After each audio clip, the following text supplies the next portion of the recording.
Let's rock and roll.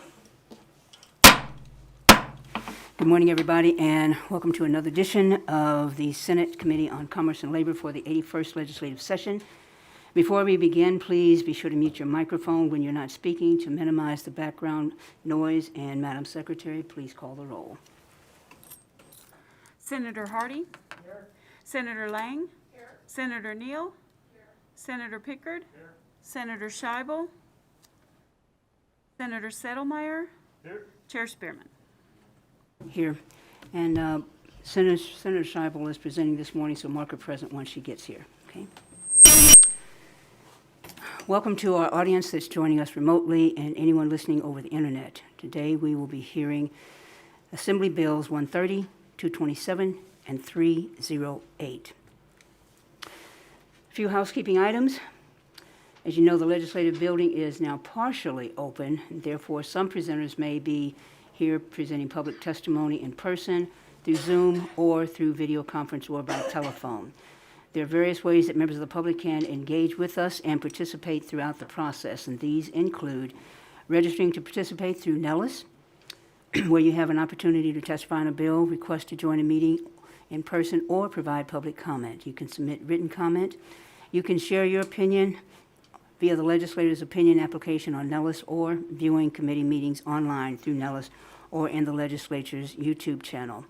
While we are in the hybrid situation of meeting, some virtual, and some in person, just want to say to those who are presenting, we only have 9 seats in here, and so we're going to try to make sure that we do this as equal and as equitably as possible.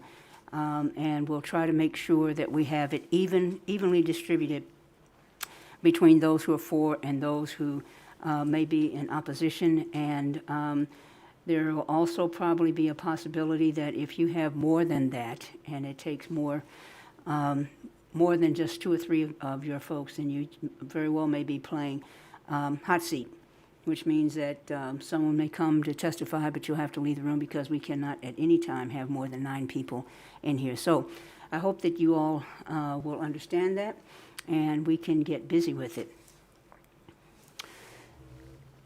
To register on Nellis, simply click the Participate button near the committee meeting date and time, then fill in the required information, your name, your telephone number, and your point of contact. And after you do that, then you'll receive an email giving you the phone number and the meeting ID so that you can call in during the meeting. If you request to participate in person, you will receive an additional email with instructions on how to enter the building. Please remember to sign in when you come into the committee room. Just a note, while meeting registration is required, it does not guarantee that you will be able to speak. And that's why I ask people, if someone has already made your point, or your points, may not be the same words, but if they've already made the gist of your points, if you will come to the mic and say ditto, that gives more people an opportunity to voice their opposition, their support, or whatever on the record. When you're on the phone line, please pay attention to which bill is being considered and follow the verbal prompts provided by the BPS staff so that you know when and which keys to press to raise your hand or to unmute yourself, and staff will call on you by the last 3 digits of your telephone number. If you need assistance with any of these processes, or you want to receive electronic notification, then just send us an email at the email address listed on the agenda. Any exhibits for the committee must be submitted in electronic format no later than 8:00 a.m. the day before. And this is because we want to make sure that secretaries and committee managers have an opportunity to upload all of the information. If you send it at the last minute, that does not allow them an opportunity to do that. So no later than 8:00 a.m. the day before the meeting. In addition, any person proposing an amendment to a bill being heard by this committee must first talk to the sponsor and let them know that you intend to submit an amendment. I will not entertain any amendments if the bill sponsor is not aware of that amendment. Please include the bill number, a statement of intent, and your contact information. And when you're testifying, remember to unmute your microphone and speak clearly, and by all means, please project your voice. There are those who are listening to us over the internet, and they may not have computers that have the latest sound techniques or whatever, and when you whisper like this, they just can't hear you. When you whisper like that, they can't hear you. So please project your voice. When you're not speaking, remember to turn your microphone off so that there is no background noise, and especially those who are testifying or presenting remotely, anything that is in the place where you are presenting, the microphone will pick up that noise. Anyone that walks into the frame behind you while you are presenting, then everyone watching will see that. So just be aware of that. Committee members, if you're virtual, you have a question, please raise your hand through the Zoom application. And members who are not on Zoom participating from the committee, please unmute yourself to let me know you have a question. And finally, please put your electronic devices, especially cell phones and laptops, on silent during the meeting. And with that, I want to welcome Assemblyman Flores. We will now open the hearing on Assembly Bill 130, revises provisions governing insurance. Please begin when you're ready, Assemblyman. Thank you, Madam Chair, Madam Vice Chair, and esteemed colleagues of the Senate Commerce and Labor Committee. I am Assemblyman Edgar Flores, for the record, proudly representing Assembly District 28, and I am here to present Assembly Bill 130 on behalf of my constituents. And if I could offer just a very brief roadmap of how I intend to proceed for today, I wanted to first explain MedPay, uninsured and underinsured, and then explain what I am trying to fix through this bill. And then lastly, I will walk you through the actual bill language and explain exactly how this language does exactly what I intend for it to do. Presently, right now in NRS, there is a reference to MedPay, uninsured and underinsured. And just for context, if I could briefly explain what I am talking about. If I were to go to Company A to request a policy for the very first time, there is a requirement that they offer me MedPay, uninsured or underinsured. These are typically triggered, specifically MedPay is triggered without the necessity of ever anyone being at fault. In other words, I could have ran into somebody and MedPay would trigger regardless of whether or not I was at fault or not, which is different to other forms of insurance. Right now, that is required that be offered to anybody who goes and requests a policy. But specifically, as written now in the statute, it talks about that you have to offer it to somebody with a motor vehicle, and there's a question of whether or not that has to be offered to a motorcycle. That's specifically what we're trying to fix here. We're simply adding the language motorcycle, it's motor vehicle and or motorcycle, to ensure that we're offering these policies to individuals with motorcycles. The genesis of this bill is that we've had a conversation with individuals who ride motorcycles, and they've been in scenarios where perhaps they were involved in a crash, and when checking their policies, realized that MedPay, uninsured and underinsured, was never actually offered to them. And the reason for that is that the statute, as written now, only requires that we offer it for motor vehicles, but not necessarily for motorcycles. So for my constituents who ride motorcycles, I said, well, I think that's an easy fix.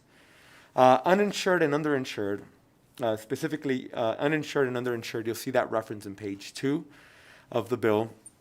That typically triggers when, say I'm involved in a crash and the other party in that crash does not have insurance and or does not have enough to cover for whatever the medical expenses, damage, X, Y, and Z may have been. So underinsured and uninsured will trigger to protect me, to give me a layer of added protection just in case the other party who may have injured me cannot make me whole again. When we talk about these policies, really that's all you can do. It all comes down to money.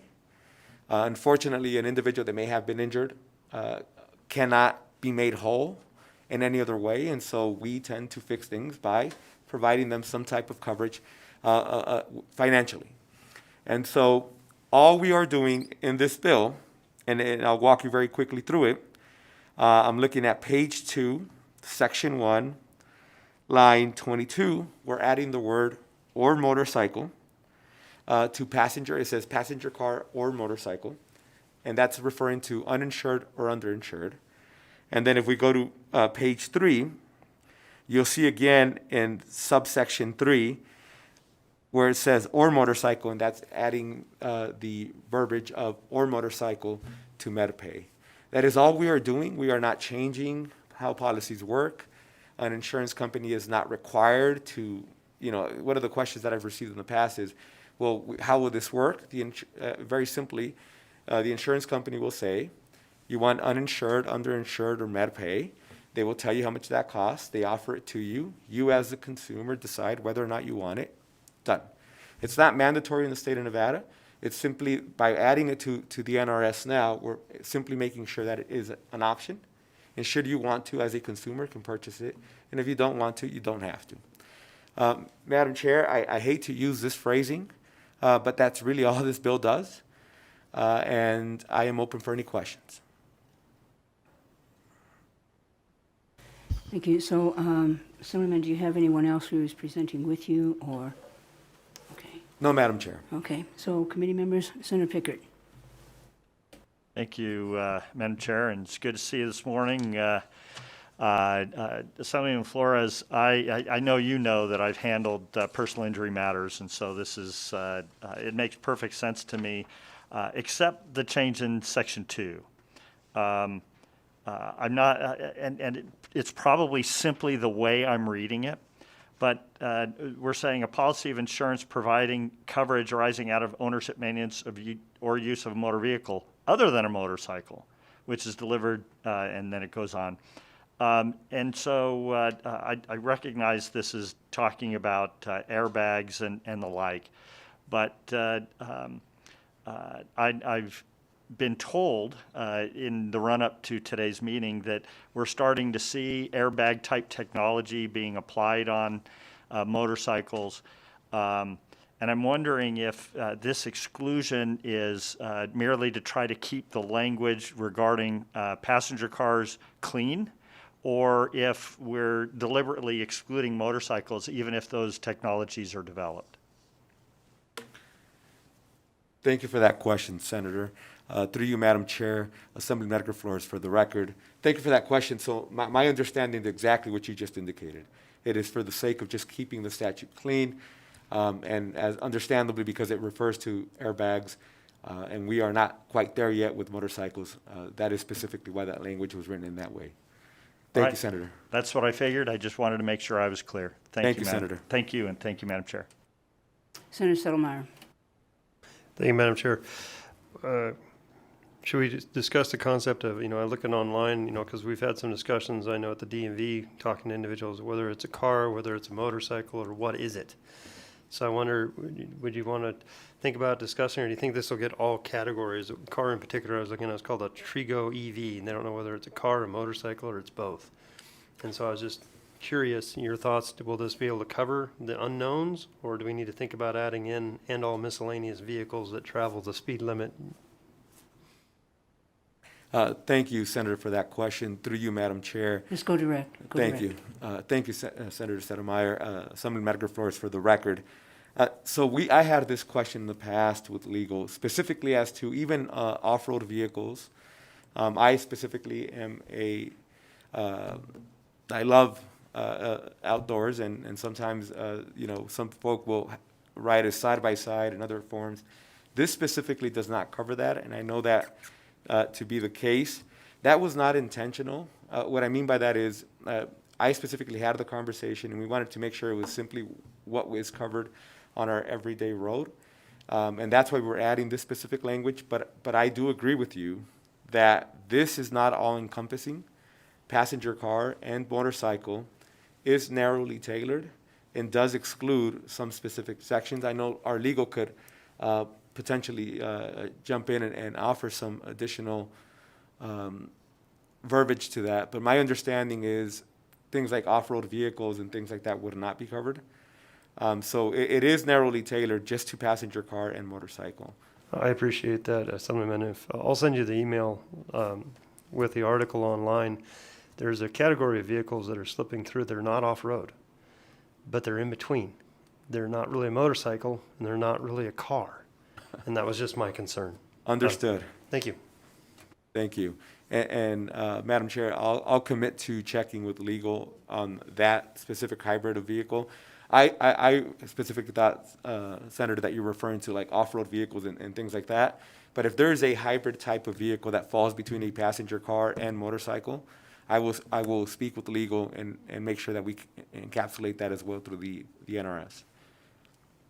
Well, we have, your wish is our command, and I'm going to ask if our legal counsel, if he's ready, if he can provide additional information so you don't have to go the extra step. Thank you.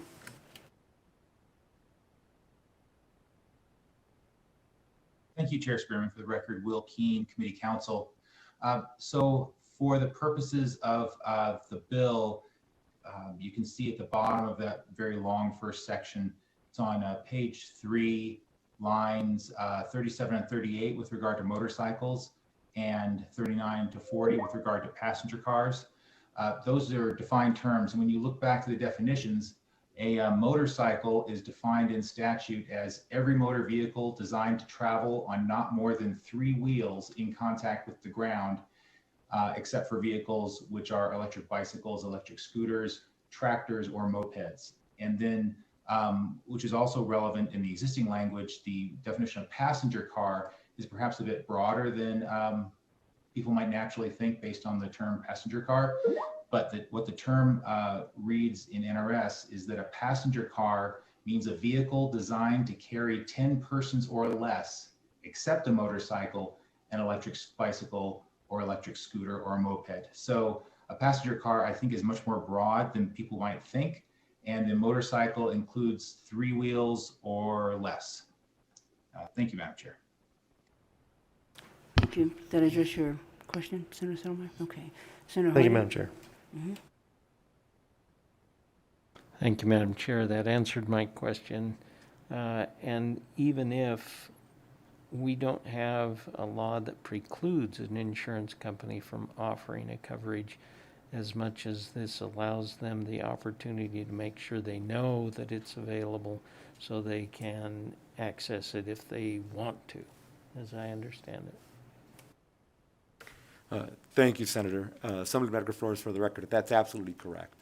And there is a, for the lack of a better phrase, there is a form that typically insurance companies will utilize. And the first day that you go in and try to request a policy and purchase it, they'll offer it to you, and then you'll simply waive it by saying, I am not interested in that. You'll sign the form and done. And that's the way it's written now. But the only issue is that we've found that some of our constituents who are motorcycle riders, unfortunately, after having been involved in a crash, realize that, wait a minute, I've never had this offered to me, and had I known that it was an option, I would have taken advantage of it. So that's why we said, well, let's simply add that to the NRS to make it abundantly clear that it is not only a passenger car, but also motorcycles.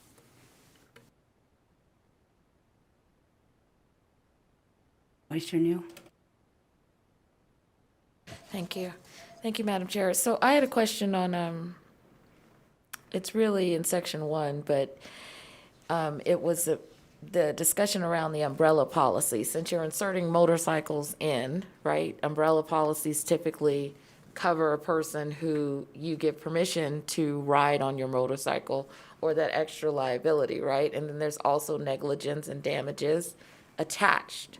So how do you envision this working out, right? Somebody's, you now have motorcycles included, and then the individual has, Joe riding on his motorcycle, and then maybe it was, this question of permission and et cetera, et cetera. I think we get into a whole nother category of use, right? Because it's a motorcycle and because the fault and the damage that can happen to an individual is much greater. And so you just stuck them under $1,000, but they don't have the same protection as a car with doors, trunk, and the front of the vehicle causing a buffer. Thank you for that, Senator Neal. Assembly Medical Flores, for the record. I don't wish to minimize the question, but I have no intent in changing what the policy is now, how a policy works, what the theories of personal injury law are. Simply how you would apply that to a passenger vehicle, you would apply that to a motorcycle now. We're not playing with any of those arguments or theories of if I allow somebody to borrow a passenger car, whatever theories apply to that would apply if I allow somebody to borrow a motorcycle. If the insurance policy is under my name and versus somebody else's, none of that is being changed by this inclusion. We're simply saying that we want to make sure that when the insurance policy is offered, we want to ensure that they're having a conversation about uninsured, underinsured, and MedPay. If I could expand a little bit on MedPay, the 1,000 is the floor. What I mean by that is if individual A walks into insurance company 1 and says, I'd like to have a conversation about purchasing a insurance policy for my motorcycle in this scenario, they would simply have to offer them the bare minimum, which is at least $1,000. But you as an individual have the option of purchasing more. So a motorcyclist might say, you know what, I don't need just $1,000. That's not going to be enough, or it's going to be inadequate should I ever be in a situation where I need MedPay to trigger. You have the option of purchasing it up to X amount that you want. Now, whether or not that makes sense to you as a consumer and you want to make that expense, that's up to you. But it's not, we're not in any way changing the current standard. In other words, whatever's happening today with a consumer who owns an insurance policy and allows somebody to borrow their vehicle, that exact rule is going to trigger and work the same exact way with motorcycles. We don't see it applying any differently. Whatever the standard is out there now, whatever the case law is there now, we have no intent in changing that. We're simply saying whatever's out there for passenger vehicles, we want to ensure it's out there for motorcycles. Up to 1,000 is because that's just what the standard is now. You have to offer it up to 1,000. But like I said, an individual may purchase more, and they are. If you all check your individual policies, you may see that you have MetaPay. Some of you may see that you don't have it at all. You may have waved it away, you signed the form, but this is just making sure that that happens. And if I may add, and Senator Pickard could also speak to this, this is really important because say that I am involved in an automobile accident, or in this scenario, a motorcycle accident, after this goes into effect, and then I then check my policy to see if I had MedPay, uninsured or underinsured. And let's say in that scenario I didn't. I don't have either one of these three options.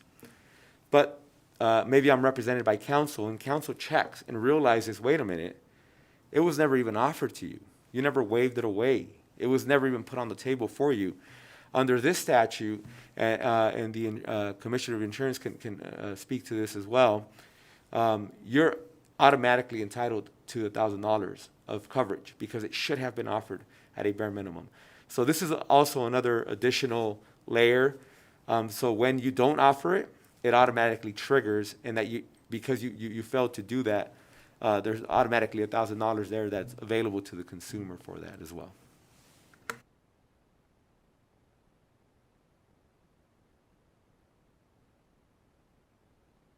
Thank you for that. So when you were going over this bill, what is going to be the average cost of the policy that you're envisioning? Did you have those conversations? No, thank you, Senator, for that question. Assemblyman Edgar Flores, for the record. Again, that I never engaged in that because we don't set the standard. None of us do. In this building, we don't have the right to tell an insurance company how much they have to charge, how much they can't charge. That's not our place. Our place is to simply say, just like with passenger vehicles, when we created this law and we implemented it with passenger vehicles, we said let the industry decide what that price is. And as you know, not a single individual in here pays the same amount of insurance because insurance is there's a calculation that risk factors versus X, Y, and Z that goes into it. And while we may have the same exact coverage, not all of us are paying the same amount. Vehicle type, year, what zip code you live in, all these different things make those determinations. That's determined by industry, not us. It's not our place to insert ourselves and have this conversation, what the amount is. That's going to be dictated by the actual insurance company. This bill does not go that far because that's not our place to insert ourselves. That's not where the NRS is now. This is just saying passenger vehicles, you have to offer these three things. Let's make sure we're doing the same thing for motorcycles.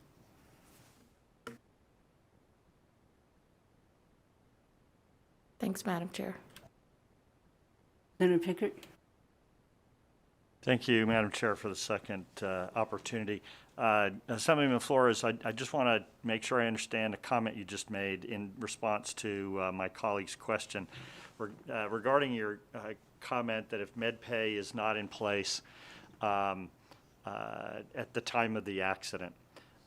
Is it your intent that this bill take effect now to alter the terms of an existing policy that maybe, prior, it was issued prior to, if it was issued, say, the day before the measure is adopted and signed by the governor?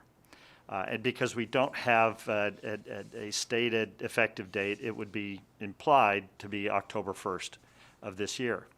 So if someone renewed their policy on say, the governor signed it June 1st, and the policyholder obtained the policy without the MedPay on May 31st, it's not coming up for renewal until December 1st.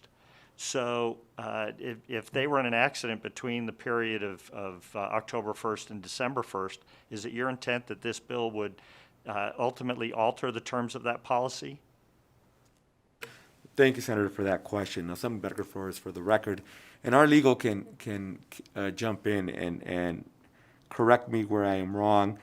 But I am looking specifically, if we look at page 2, lines 22, 23, and 24, specifically it reads, the insurer is not required to reoffer the coverage to the insured in any replacement, reinstatement, substitute, or amended policy, but the insured may purchase a coverage by requesting it in writing from the insurer. So in reading that specific language, my understanding is it has to be offered at least once. And that it would not, and typically that's just my understanding of the NRS and how we typically legislate, that it would not retroactively go back to an old contract, an old policy, an old agreement. But legal could specifically perhaps correct me if I am wrong in that specific statement. I appreciate that, and Mr. Keene, I appreciate, I would like to hear from you.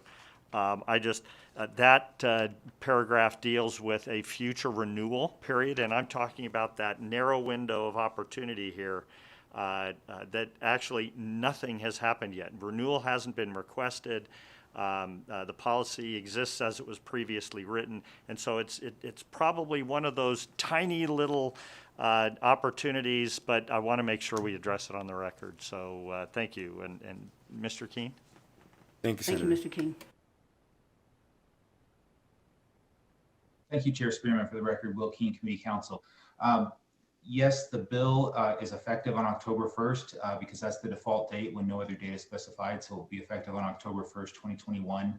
What the requirement is that this insurance be offered. It's my understanding in talking to some of the people at insurance that this kind of coverage is certainly available now and is often purchased now. So this kind of coverage is out there. This bill would require it to be offered. So for the people who are unaware that the coverage is out there, they will be made aware. As far as what the effect would be on policies are in midterm.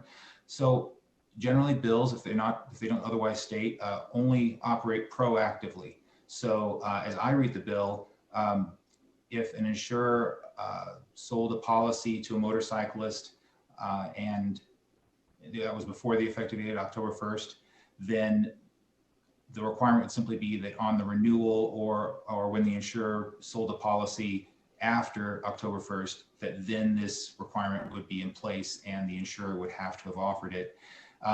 And so I don't think that this bill would affect a contract midterm. If we wanted to clarify that in a transitory, that's perfectly fine, and many bills do clarify the effects. And we could do that if the parties or the committee want to. Thank you. And thank you for that. And it would be my anticipation that that would be the operation of law as it exists. So I'm not sure that transitory language would necessarily be required, but just given the testimony and the intent, I wanted to make sure that the record's clear that we're not trying to change the normal approach to application of new law to existing contract. Because after that testimony, I thought, oh, wait, there may be a problem with that. But I think because we put all of this on the record, I think we'll be okay. Thank you, Madam Chair. Vice Chair Neal? Thanks, Madam Chair. I just have one quick question, and then I'm really done assembling. But when you made the statement about if they didn't offer med pay, then it's automatically triggered, and then they have a right to it. What I should have asked you in that moment was, because the immediate thing that popped in my mind was subrogation, right? When someone stands in the place of another. And so if there is an injury and there is another person, how then does that trigger? Like, because this is a real life example of like, okay, and now I have a claim, I'm in court, med pay should have been offered, but there is a subrogation issue. So then what do you understand to be the lineage of that action, right, for that circumstance? Thank you, Madam Vice Chair. Assemblymember Flores, for the record. Again, I don't wish to downplay the question. Whatever the standard is now, we're not engaging in that lane because that's what it is now. It's dictated by case law. It's dictated by how the policy is written. It's dictated by what insurance policies indicate. We're simply saying that whatever that rule is now, that we're not trying to touch and or insert ourselves into it, we're applying that to motorcycles. The reason I didn't do that deep dive in that application of how it would work is because I have no intention of playing with how it works now. I have no intention of changing it, modifying it in any way. That's just what the rule is now. We're simply saying whatever the rules are there for passenger vehicles, we're going to ensure that we're doing the same thing for motorcycles, excuse me.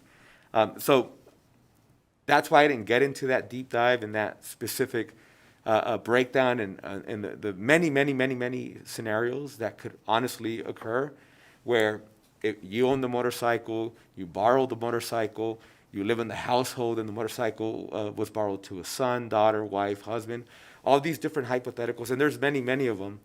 I didn't wish to insert myself into how that would change because I don't intend to change that in any way. I simply wanted to say whatever the rule is for passenger vehicles, let's make sure we're offering the same thing for motorcycles. Okay, thanks, Madam Chair. So, Assemblyman, I'm going to come down just a notch under the third tongue of the legal language. This bill is solving a problem. Tell me what it solves in second grade language. Thank you, Madam Chair. The simplest, Assemblymember Flores, for the record, the simplest way for me to explain this is I want to make sure that when you purchase a policy for a passenger vehicle, that what you're being offered in the front end, you're also being offered while you're purchasing an insurance policy for a motorcycle, which is that they're offering you MedPay, uninsured and underinsured. And you can waive all three of them away, just like somebody with a passenger vehicle. But I want to make sure that we're doing the same thing for motorcycles. And legal, I know he alluded, Mr. Keene alluded to having a conversation with the insurance companies. Most insurance companies do this already, but there are some out there who don't, and that's really my greatest concern. And so those who don't, why wouldn't they offer it? Thank you, Madam Chair. Assemblymember Flores, for the record. There may be a whole host of reasons that it may have been accidental, but at the end of the day, uninsured, underinsured, and MedPay, what these three things cover is the scenario where you may have been at fault, and it doesn't matter. They protect you anyways. And this is important because sometimes a lot of us drive around our streets with the bare minimum coverage. Bare minimum, without getting too technical, usually covers the injured party, not you, or the injured or the other party's vehicle. MedPay uninsured and underinsured really is about ensuring that you yourself are taking a proactive approach to protecting yourself, because you may have been involved in a car accident, not your fault, but the other party just simply did not have insurance or did not have enough coverage to take care of all your medical expenses, or maybe there happened to be several individuals in the vehicle. Underinsured, uninsured would trigger and give those protections to you. MedPay specifically is really important because, again, you may have been the party at fault, and MedPay will automatically trigger and cover those front-end costs, typically like an ambulance, those first checkups at the hospital. And so that's why it's so important. A lot of folk who have motorcycles now were offered this option. But you'll learn, and having had the opportunity to speak with some constituents who are motorcycle drivers, they told me, well, it was never offered to me. And with motorcycles, something as simple as losing control, you can injure yourself, without having had any other party involved. And MedPay would be incredibly important. And again, we're not changing what that cost would be. The industry will dictate that. They'll offer it to you at whatever cost they think is reasonable based on whatever assessments they make. But this is just to make sure that it's there available. I am not suggesting that all insurance companies are out there somehow trying to dissuade consumers from purchasing these policies. And again, I don't see it as in any way impacting the industry, because you're going to offer it at whatever rate you think the industry thinks is reasonable. You're going to charge for this, and you, the consumer, will decide whether or not you want to pay for it. So let me see if I can just synthesize this down. So someone may not be offered that, and they don't know that it exists. And it's not until they would need it that they would know that they should have gotten it, but they were never offered it. Is that correct? Thank you, Madam Chair. Assemblyman Edgar Flores for the record. That's correct. None of these, and most folk don't even know what they have in their policy, and I don't mean to minimize anybody. That's just a reality. You purchase it once, you don't see it, and hopefully you never have to look through your policy, but the reality is most of us will be involved at least in one car accident or motorcycle accident. And then when you're truly in need of it is when you realize, wait a minute, this was never offered to me and I don't have it in my policy. I think this will be my last question. I think I saw Senator Pickard's hand. So the problem that this is attempting to solve is to make sure that people who have the right to have that information are mandated by law to get that information. And this is a commentary. It would seem to me that there would be people for whom are not as sophisticated on the law as attorneys that may not know. It's not just that they don't see it in the policy, but they just don't know. So it would cover essentially people who did not have this kind of knowledge. Like me, I don't have that kind of knowledge. I don't want a motorcycle, but if I did, I'd want to know about it. So is that correct? Thank you, Madam Chair. Assemblyman Edgar Flores for the record. Absolutely. That's why we want to put it up in the front end, because most people, when they purchase an insurance policy, they would assume that if I am involved in a motor vehicle accident and or if I'm involved in a motorcycle accident, they're going to cover my medical expenses. And they don't realize that that's not necessarily always the case. There's always a question of who is at fault. There's a question of how much coverage you have. So doing this just puts it out in the front end and allows the consumer to understand what options are out there available to them. Because most of us might assume we have underinsured MedPay, and then later realize that in fact it's not readily available because we never purchased it. Senator Pickard?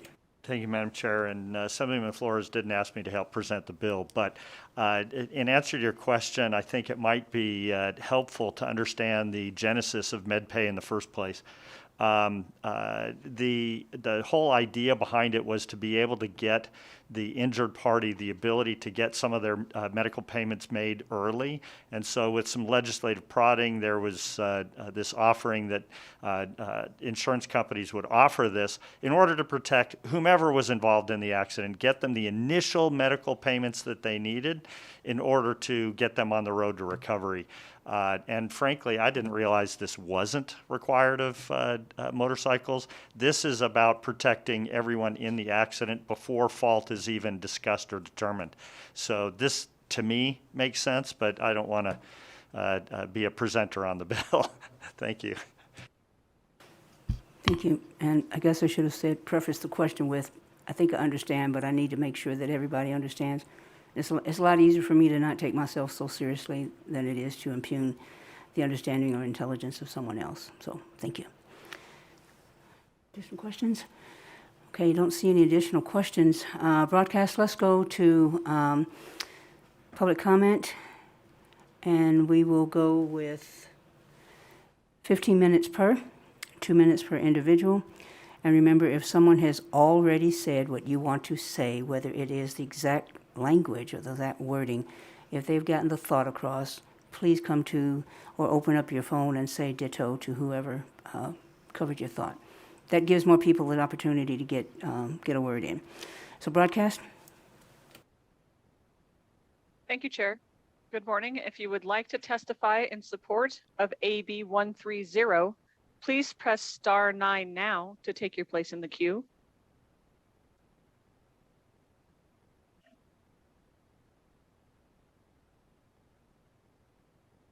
Caller with the last 3 digits of 560, please slowly spell and state your name for the record. You have 2 minutes and may begin. My name is David Bohr, D-A-V-I-D, B as in boy, O-E-H-R-E-R. I'm with the Nevada Justice Association. Thank you, Madam Chair, for your time. I just want you all to know that we support this wholeheartedly. We think it's very important that motorcyclists get the same coverage as automobiles do, and we appreciate you bringing this forward, and we support it all the way through. Thank you. Thank you, caller. Currently, we are taking support on AB 130. If you would like to testify in support, please press *9 now to take your place in the queue.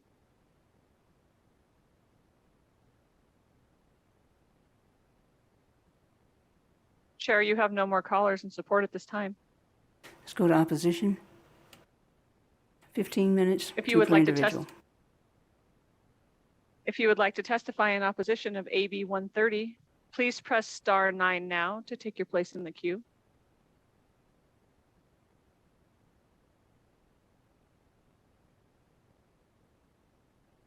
Chair, you have no callers in opposition at this time. Neutral. If you would like to testify neutral on AB 130, please press *9 now to take your place in the queue.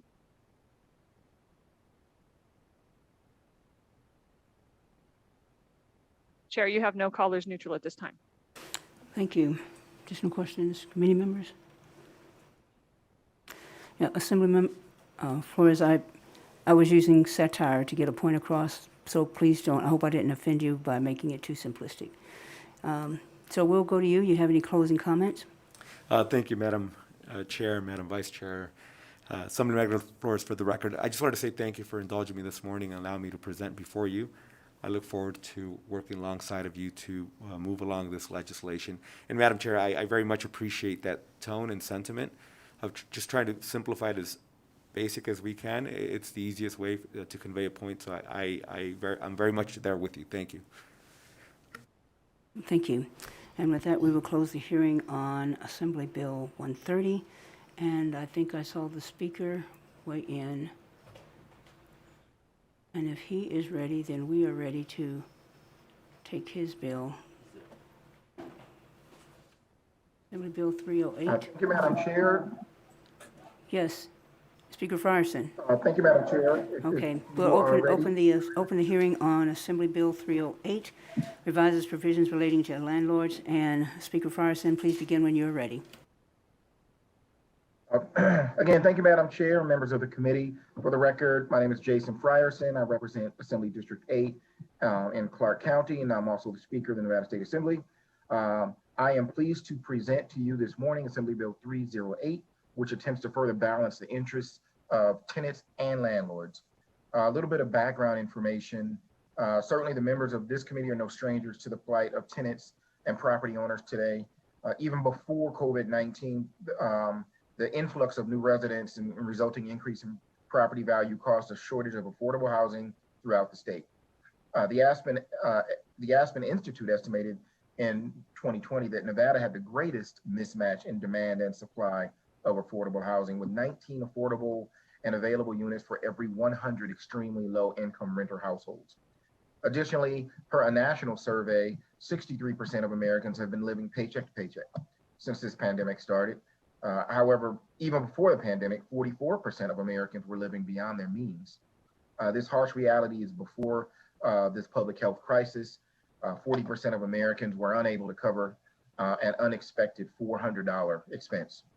As policymakers, we attempt to balance the rights of landlords to secure market value rent for the property while safeguarding the interests of tenants who find themselves priced out of homes they may have occupied for years. It's against this backdrop that I requested Assembly Bill 308, which seeks to provide tenants with additional time before a landlord may increase rental payments. Institutes a grace period also of 3 days before a landlord can charge late fees, and makes a technical change to the definition of a security deposit.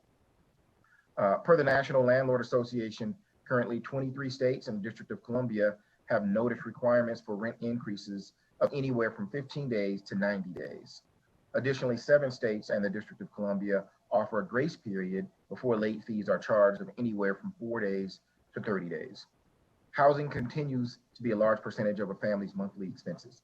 As Nevada continues to see a slower economic recovery compared to other states across the country, I believe it's critical that we find ways to help tenants adequately prepare for the unexpected while not placing an excessive burden on landlords. With that, a summary of the bill, Madam Chair. Sections 1, 3 through 6, and 8 through 14 deal with the technical change I discussed regarding the definition of a security deposit. Section 2 prescribes that a landlord may not charge a late fee as long as the rent is paid within 3 calendar days of the due date. Finally, Section 7 extends from 45 to 60 the number of days notice a landlord must provide of a rent increase. For periodic tenancies of less than 1 month, the number of days notice required is extended from 15 days to 30 days. Again, thank you, Madam Chair, members of the committee, for hearing AB 308. I believe this is a reasonable effort to give tenants ample time to prepare for large expenses such as housing. And with that, going through the measures and looking at other states, it just seemed to be a reasonable approach. We originally talked about 2 days for late fees, but again, in a practical reality, if rent is due on a Friday and the office is closed on Sunday, that 3 days would allow them at least until that Monday before a late fee would hit. And again, this also reflects a compromise and significant amount of work with the realtors who provided a lot of meaningful discussion and dialogue with their membership to find some areas where we thought we really could ease the burden on tenants, but not overburden landlords. So with that, I am happy to answer any questions. Thank you, Speaker Frierson. You have anyone else that's presenting with you? I don't. I do have Teresa McKee from the Realtors Association, who has requested that she be allowed to provide supportive testimony via Zoom. And so if Madam Chair would accommodate her being able to provide that testimony, that would be great. Sure. Broadcast, do we have her up? Thank you. Please proceed. Thank you. Good afternoon, Chair Spearman and members of the committee. My name is Teresa McKee, and I am CEO of Nevada Realtors. Today, I'm speaking in support of AB 308 on behalf of the more than 18,000 members of Nevada Realtors. The Realtors advocate on behalf of both landlords and tenants, as both parties constitute the clientele of our Realtor membership. I'd like to thank Speaker Frierson for bringing forward this important piece of legislation. This bill does create a more balanced and transparent approach to landlord-tenant issues than we have been facing both last session and in this one. Briefly, existing law does provide that the landlord can charge a late fee that does not exceed 5% of the periodic rent. Most landlords, as you know, work with their tenants in the case that they're late, but this law does provide that 3 days is allowed after that, the date that the rent is due, before a late fee can be issued. It also provides the time that a landlord must give the tenant of the increase of rent from 45 days to 60 days. That will allow additional time, especially in these hard times, for tenants to adjust or find a new place to live. As you know, most of our property managers and landlords are very transparent, very fair in their communications and their dealings with tenants. But we know, just like in any other profession, there are those that are not fair, not transparent, and take advantage of people. But both of the time periods proposed here would require transparency from all landlords in a way that's fair and equitable to both the landlord and the tenant. The realtors are in full support of this piece of legislation, and we appreciate your time today. Thank you. Thank you. Committee members, Senator Pickert. Thank you, Madam Chair. Not a question, just a comment. I want to commend the speaker for including the stakeholders before making the decisions and allowing them a seat at the table in developing the plan. That hasn't been the case in many of the landlord-tenant legislation pieces that we've experienced. And I actually agree that while anytime we push off payments, it will have an upward pressure on price, the reality is the vast majority of landlords are already doing this. And so I don't think it'll have a significant effect on the market. Ms. McKee just spoke to that. But really, I want to say thank you to the speaker for reaching out in advance, getting their input, and doing a reasonable or meeting a reasonableness standard, which we haven't seen in other legislation. Thank you, Madam Chair. Thank you. Additional questions? Any members? Okay. Just a comment. We're getting ready to go to the phones broadcast. I appreciate you, Speaker Frierson, for bringing this forward. And as I listened to you talk, I thought about the change in semantics in the way we refer to workers. Before the pandemic, they were referred to as minimum wage workers. During the pandemic, we had an enlightenment and called them essential workers. So thank you for bringing this bill on behalf of essential workers. Broadcast, we're ready to go to the phones.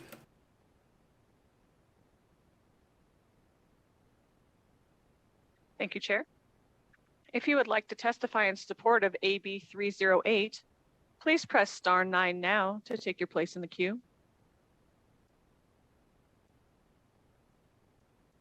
Caller with the last 3 digits of 448. Please slowly spell and state your name for the record. You have 2 minutes and may begin. Tiffany Banks, TIFFANY Good morning, Madam Chair and members of the committee. My name is Tiffany Banks, and I'm General Counsel for the Nevada Realtors. Today, I'm speaking in support of AB 308. We would like to thank Speaker Frierson for bringing forward this important bill with such reasonable language. Mom and pop landlords have been hammered through no fault of their own from this pandemic and the governmental moratoriums that have been put in place. They still need to make their mortgage payments, HOA payments, and pay their taxes. These small landlords are stressing that properties have become too difficult to manage in this environment. We know and are experiencing the great influx of out-of-state buyers moving to Nevada and buying these properties as owner-occupants from exhausted landlords, which in turn is reducing the numbers of available rentals for tenants. This is a bill that our landlords and property managers can support, and our association is committed to strongly encouraging our members, property managers, landlords, and tenants to work together during these trying times, and we will continue to do so. Thank you again, Speaker Frierson, Chair, and members of the committee. Thank you, caller. Caller with the last 3 digits of 500. Please slowly spell and state your name for the record. You have 2 minutes and may begin. Good morning. Chairman Spearman and members of the committee, for the record, Dan Morgan, D-A-N, M-O-R-G-A-N, CEO of the Builders Association. The Builders Association represents more than 100 builders and developers of single-family and multifamily homes and residential communities in northern Nevada. Today, we are in support of AB 308 and very much appreciate Speaker Frierson's tireless work on behalf of Nevadans as AB 308 clarifies and further defines the language of certain important aspects of the financial relationship between landlords and their tenants. I thank you for your time today and your service to our great state. Thank you very much. Thank you, caller. Caller with the last 3 digits of 199, please slowly spell and state your name for the record. You have 2 minutes and may begin. Brad Spires, S-P-I-R-E-S. Good morning, Madam Chair and members of the committee. My name's Brad Spires, and I'm the president of Nevada Realtors. I'm testifying today in support of AB 308. We really want to thank Speaker Frierson for bringing forward a landlord-tenant bill that it exemplifies a fair and balanced approach to the issues that we're facing in our industry. This type of legislation will codify what many landlords and property managers already implement when working with tenants. Again, sir, we thank you for your support and thanks for your time today, Madam Chair. Thank you, caller. Caller with the last 3 digits of 075. Please slowly spell and state your name for the record. You have 2 minutes and may begin. Good morning, Susie Vasquez, V-A-S-Q-U-E-Z, Executive Director of the Nevada State Apartment Association. Good morning again, Speaker Frierson, as well as Chair Spearman and the remainder of the committee. We echo all of the comments of the speakers before and would like to provide support for AB 308. Again, really great bill, very reasonable, and we appreciate Speaker Frierson reaching out to us for input as well. Thank you. Thank you, caller. Caller with the last 3 digits of 199, please slowly spell and state your name for the record. You have 2 minutes and may begin. Good morning, Chair and members of the committee. For the record, my name is Tess Opferman, that's spelled O-P-F-E-R-M-A-N, speaking on behalf of the Nevada Women's Lobby. We want to thank Speaker Frierson and stakeholders for working so hard on this legislation to bring this bill forward. One of the top priorities of the Nevada Women's Lobby is housing security. We want to ensure that women and families are able to maintain affordable and stable housing. This bill helps ensure transparency between tenant and landlord, ultimately helping to protect both parties. We urge your support on this legislation and thank you for your time this morning. Thank you, caller. Caller with the last 3 digits of 656. Please slowly spell and state your name for the record. You have 2 minutes and may begin. Good morning, Will Pregman, W-I-L-L, P like Peter, R-E-G-M-A-N, representing Battleborn Progress. We're in support of AB 308. I'll ditto previous speakers and just say that this legislature should be doing everything it can to help tenants, especially renters who, as the speaker said, were already economically vulnerable before this crisis and now face even tougher circumstances. We ask that you please support this bill. Thank you. We are currently taking support on AB 308. If you would like to testify in support, please press *9 now to take your place in the queue. Caller with the last 3 digits of 848. Please slowly spell and state your name for the record. You have 2 minutes and may begin. Thank you, Chair and members of the committee. For the record, my name is David Dazlich, D-A-Z-L-I-C-H, Director of Government Affairs for the Vegas Chamber. We'd like to echo the thanks of the previous callers. We'd like to thank the speaker for his engagement and all the hard work on behalf of the stakeholders here. We feel this bill strikes a very good compromise. This protects the good actors on both the landlord and the tenant side of the relationship, and we would urge your support. Thank you. Thank you, caller. If you have recently just joined us, we are in support of AB 308. To testify in support, please press *9 now to take your place in the queue.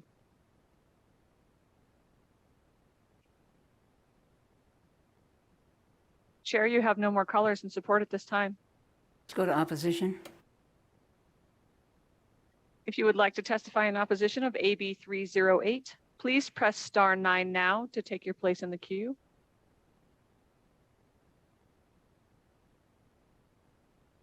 Again, if you would like to testify in opposition of AB 308, please press star 9 now. Chair, you have no callers in opposition at this time. Let's go to neutral. If you would like to testify neutral on AB 308, please press star 9 now to take your place in the queue.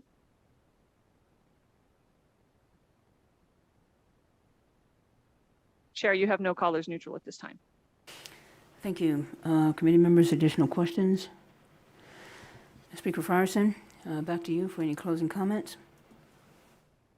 Thank you again, Madam Chair. I will be conscious of you all's time on a Friday in particular, and I thank you for your attention, and would be more than happy to answer questions if any develop after today's hearing. But I echo the sentiments of many of the stakeholders that I believe this is progress in a common sense way that provides some balance both for tenants, of course, and in a way that doesn't unduly burden landlords. Thank you, sir. And with that, we will close the hearing on Assembly Bill 308, and we will open the hearing on Assembly Bill 227. I see Mr. Stanley here. Louis Lane. You have anyone else, Mr. Stanley, that's going to be presenting with you?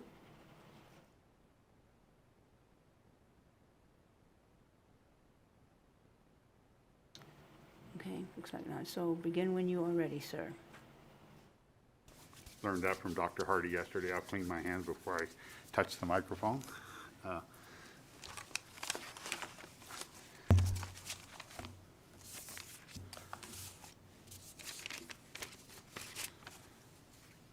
Madam Chair, members of the committee, William Stanley, S-T-A-N-L-E-Y, representing the Southern Nevada Building Trade Union, here today to present AB 227. AB 227 was introduced by Assemblywoman Carlton at the request of the Southern and Northern Nevada Building Trade Unions, and we thank her for her leadership on these issues. We have worked with stakeholders here in Nevada for the better part of the interim between the last legislative session and this one, including the Nevada Contractors Board, Associated General Contractors in Northern Nevada, the Nevada Contractors Association in Southern Nevada, the Southern Nevada Home Builders, Association of Builders and Contractors, and others seeking a passage of AB 227 to ensure the following: that only a contractor or the contractor's employees can perform work that requires a contractor's license. An employee of the contractor must be an employee who completes an IRS Form W-4 and receives a W-2 from the employer. The bill is that simple and straightforward. The reason this language is so important is for two reasons. First, we had a recent court decision that was uploaded to Nellis, the legacy decision in Department 15, a decision handed down by Judge David Hardy, that determines that for a contractor to be held responsible for the actions of those working under his direction, they must either himself, herself, itself, or an employee of the contractor. Prior to this decision, the Contractors Board dealt from a perspective that both licensed contractors and unlicensed contractors fell under the regulatory body and were subjected to the regulations that were in place under NRS 624. This case kind of turned that on its head. And so we're here today following the judge's directions in his decision. You need to go back to the legislature and make sure that you clarify that language. And so we're here today following the judge's direction in his decision. Homeowners and builders and building owners must have the protection of the Contractors Board to ensure that those responsible for constructing projects, including construction defects, the employer-employer relations, can be held accountable by the Nevada State Contractors Board. a public policy that was first codified in the Nevada statutes in 1941 and has continued to be a public policy of this state. Secondly, misclassifications of employees in the construction industry cost Nevadans millions of dollars in lost construction economic activity. When a contractor misclassifies an employee as either an independent contractor, a cash employee, or a leased employee, the employee is often left made responsible for the state and federal taxes and other issues regarding wages. Additionally, as determined in the 2011 LCB Employee Misclassification Study, bulletin number 1107 on page 5, misclassification of employees in the state of Nevada cost Nevada's Unemployment Trust Fund $8.2 million in annual lost revenue. That was in 2011. Lost revenues to Nevada's Workers' Compensation Fund and payments for the modified business tax are also being underreported. The Unified Construction Industry Council commissioned a study, uploaded to Nellis, and I believe emailed to each one of the members of this committee, finds similar losses to the state's unemployment fund, workers' compensation fund, and wages simply stolen from workers. This study identified $90 million in 2018 in lost economic construction activity. So at this time, Madam Chair, I'll go through the bill quickly, and then I have on the phone Dr. Waddups, who did the study. For any questions that the committee may have, he may have some short comments, and then we'll conclude our testimony this morning. So here in AB 227, in Section 1 of the bill, Section 1.1, this is the language that a group of attorneys, 4 of them from different law firms, came together, looked at the legacy decision, worked amongst themselves, came up with this language in their minds, and I'm not a lawyer, don't play one on daytime television. They're the ones who determined that this language would rectify or remedy the issue that was raised in the legacy decision. Additionally, the language in Section 7 further clarifies that decision. The changes in Section 6 are simply the language to address the misclassifications of employees only in the construction industry, that those employees in the construction industry must be a W-4, W-2 employee of the contractor. That's the balance of this bill, Chairwoman, and I will, at this point, I will stand for any questions. Well, one closing. I think it's important that I say this. Nothing in this bill predicates or predicts a loss of a single construction job in the state of Nevada. This proposed language simply determines who is the employer of record at the site of the construction work. Let me say that again. Nothing predicates, nothing predicts the loss of a single construction job in the state of Nevada. So with that, Madam Chair, I'll stand for any questions you may have. And if anybody has any questions about the study, Dr. Waddups is available on video. Okay. So, Mr. Stanley, you have anyone else presenting with you? Okay. Committee members? Senator Pickard? Thank you, Madam Chair, and thank you, Mr. Stanley, for your presentation, and I appreciate you reaching out through your lobbyist in discussing this with me, and as Mr. Musgrove suggested, I think that's because I'm the one of the people in the room, and probably the one on the bench here, that has had professional experience in every single aspect of this bill. I've been a small contractor that has hired temporary labor. I have been a large contractor that has not needed to hire temporary labor. I've been an attorney advising contractors on how to deal with disciplinary questions, and I've also been now a legislator looking at these things. So I bring that perspective, and as you know, I've been involved in the conversations with the various stakeholders and have suggested language that might tend to ameliorate it. Let me just, getting into the bill first, what the bill does not do is clarify what, well, it's in NRS 624.020 sub 2, where we go through the details of what is work that requires a contractor's license.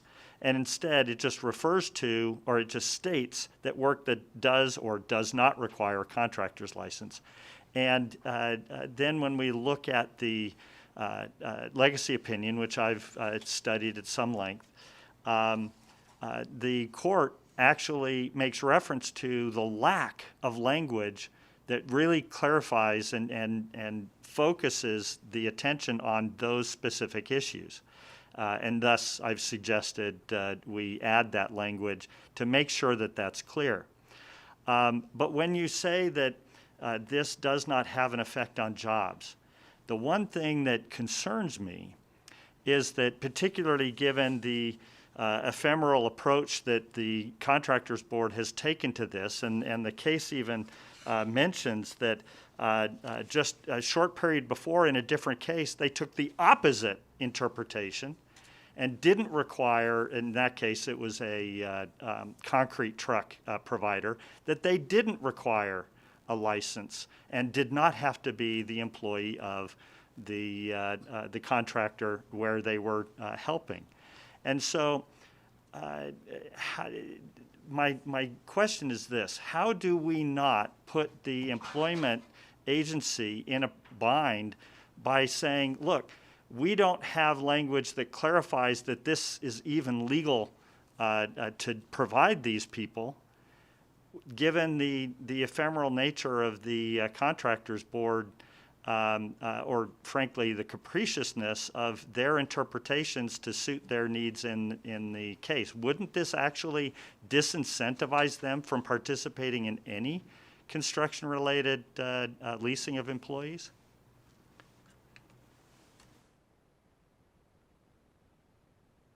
Mike? It's all right. I'm sorry, Senator. Through you, Madam Chair, to Just Senator, go direct. Thank Go you, direct. Senator Pickard. There were some, I think, requires some legal interpretations there, and I don't think I'm qualified to make that. But I do have Louis Ling, an attorney that was part of this process. He is online. Madam Chair, if you think that's more appropriate to have him answer the legal piece of that, then I can deal with the employment piece at the end. Senator Pickard, if that's fair to you. No, that's good. So, so Attorney Louis Ling is available, and he's on however you guys are connected to the outside world here.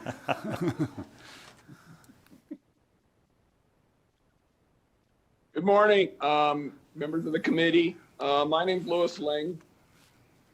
I am an attorney who has represented a number of the licensing boards in the state of Nevada. I presently represent, on contract, I represent the Contractors Board. And I am the attorney who lost the Legacy Specialties case. I hate losing, okay? But it has brought forth now this bill, which I think is actually a good that came from that loss. To answer Mr. Pickard's, Senator Pickard's question about the board and the board's opinion regarding the concrete supplier, that is the distinction here, okay? The person in that particular case, and the reason the board found that that was not contracting, is because that was simply a material man. He was driving to the job site, dumping concrete. He was not, in other words, performing contractor work. He was putting materials on the job site so that those materials could be incorporated into the project.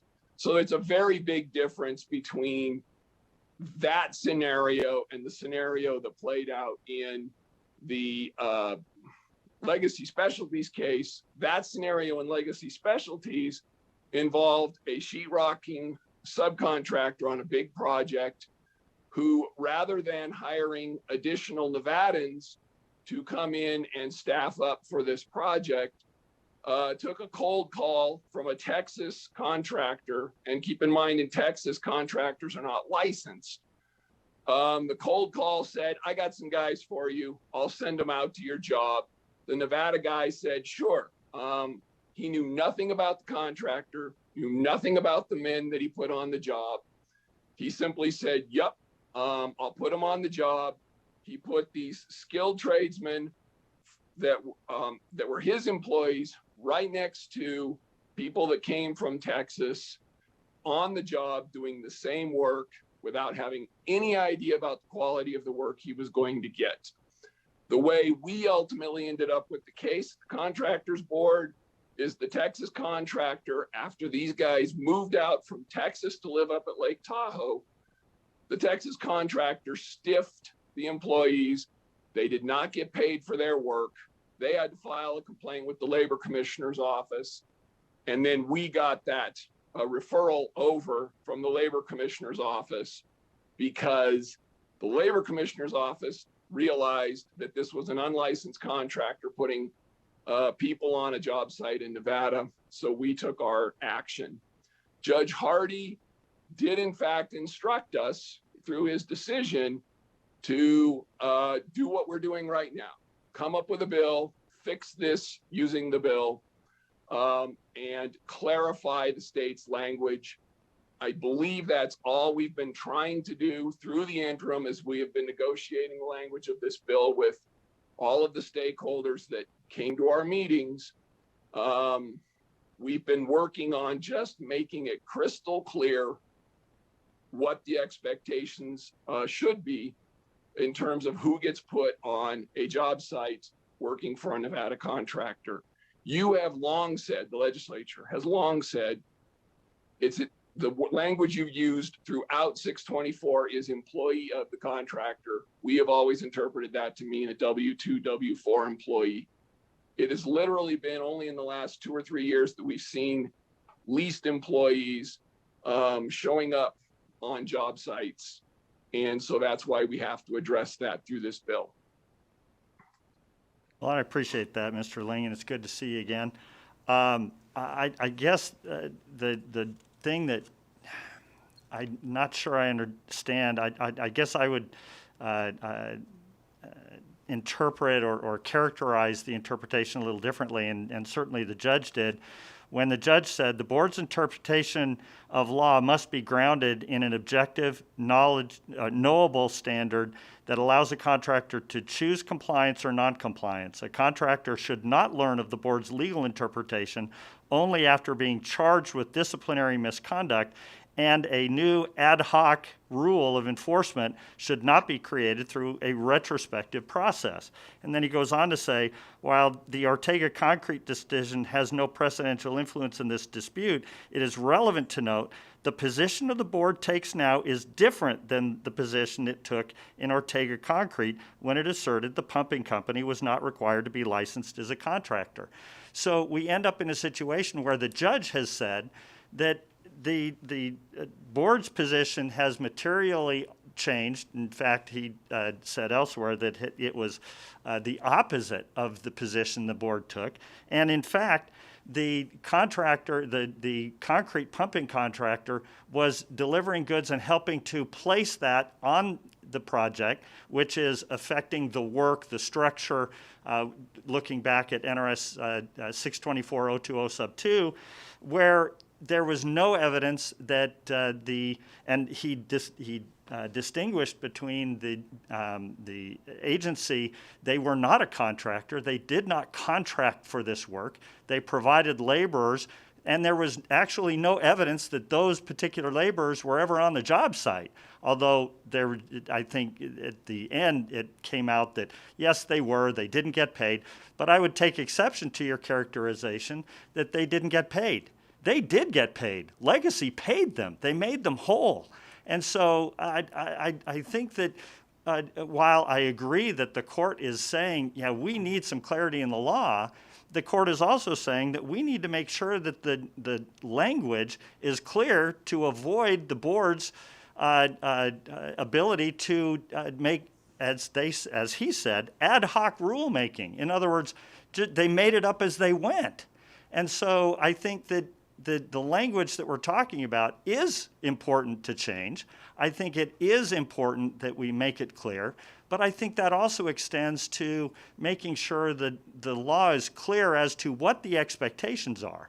Thus, in my conversations with all of the stakeholders up to this point, I suggested those changes. And Madam Chair, just so you're aware, I didn't present it to the committee as a proposed change, and because I wasn't involved in this, and I didn't get the sponsors' permission to do so yet, but that's coming.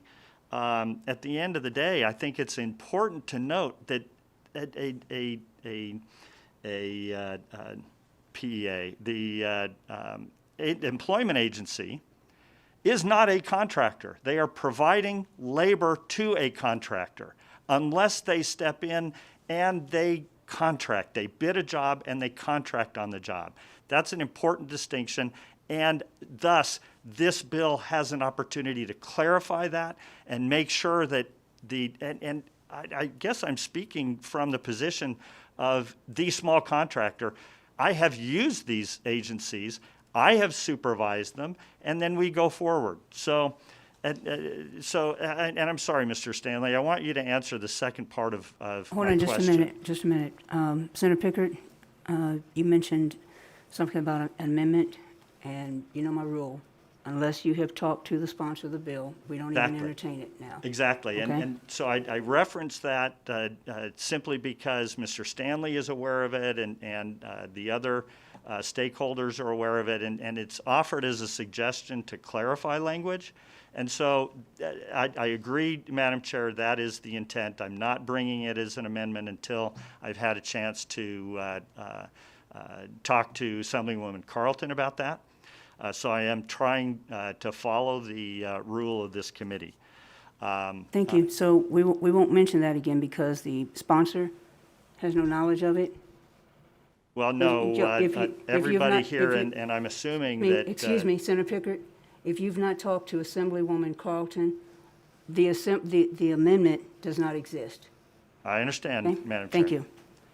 So, Mr. Stanley, if you can address the second part of the question. Senator Pickard, let me put it on the record because I want to be crystal clear. You and I have very little difference in our opinion here. It's how we're going to get there, okay? You and I have had this conversation.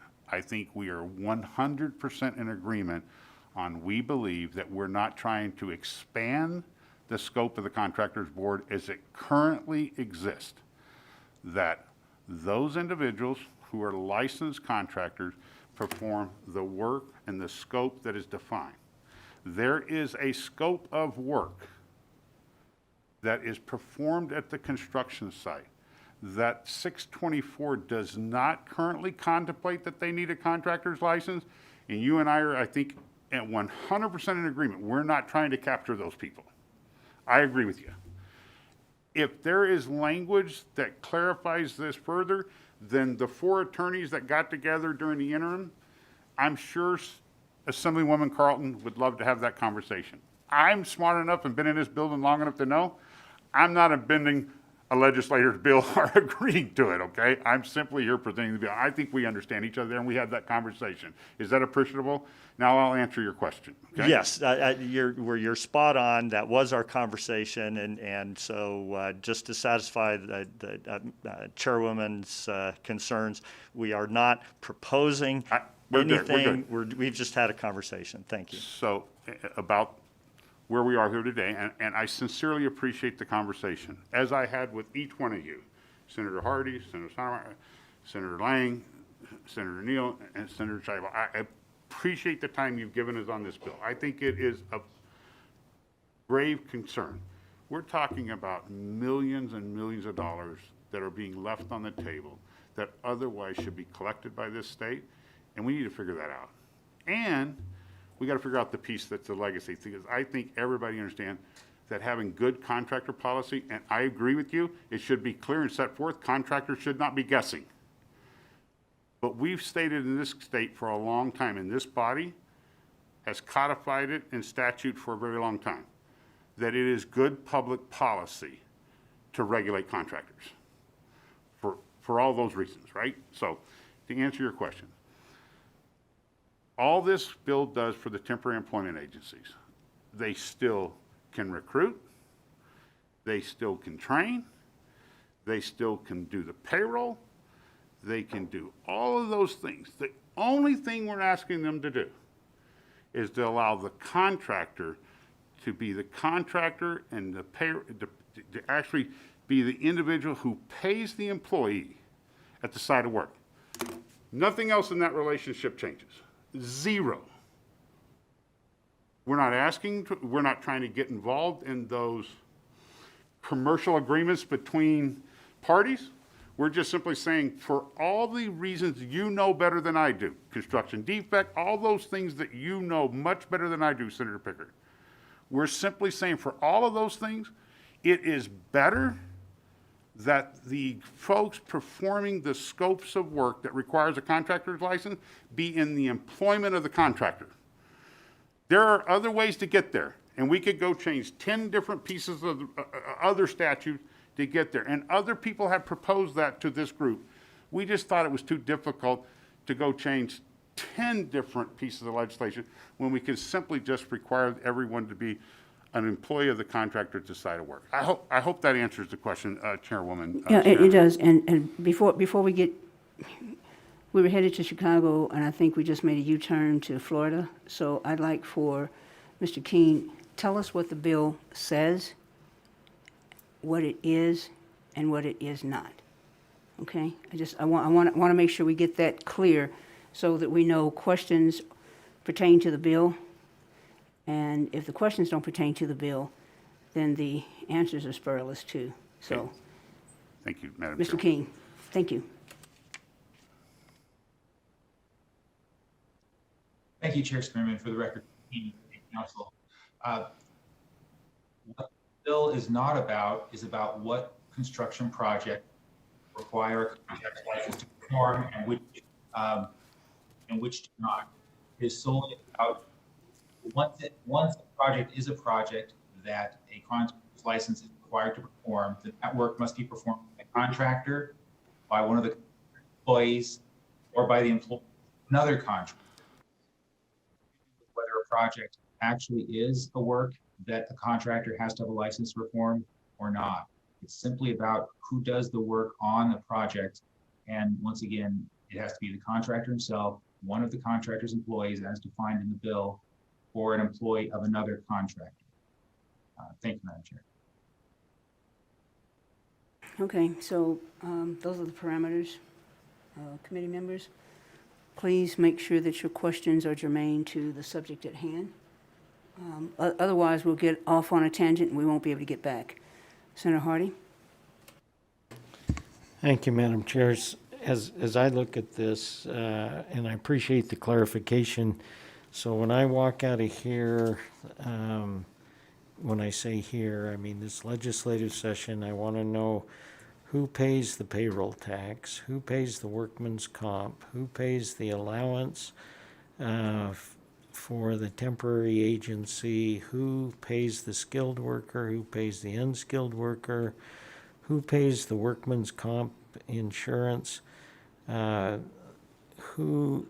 still want a temporary agency to be able to perform the task that they're doing and know what their responsibilities are and make sure that every single person in the line pays everything that they're supposed to the state that Mr. Stanley has alluded to, that we don't have anybody skirting their responsibility but everybody being able to do what they're trying to do with meeting their obligations with payroll tax, workman comp, medical insurance, so the state doesn't get hung with something that someone's not. And I firmly believe, having talked with the parties, that that is possible. And I think that rationally it can be brought to a solution where people agree. And that's just the feeling that I have. Thank you, Madam Chair. Vice Chair Neal, then Senator Settlemyre. You can let Senator Settlemyre go.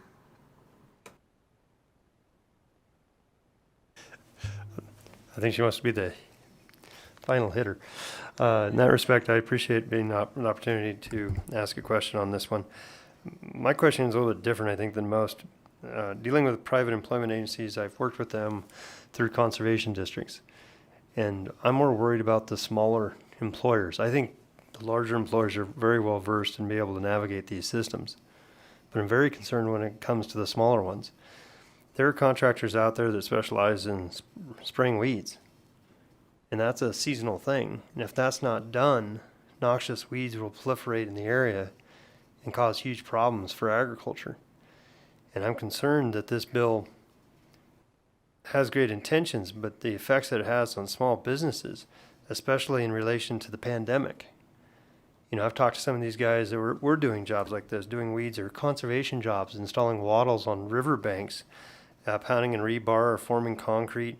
And they use some of these crews because their guys got sick or their family members got sick, and then the spouse had to take off from the construction job to take care of their loved one who was in the hospital.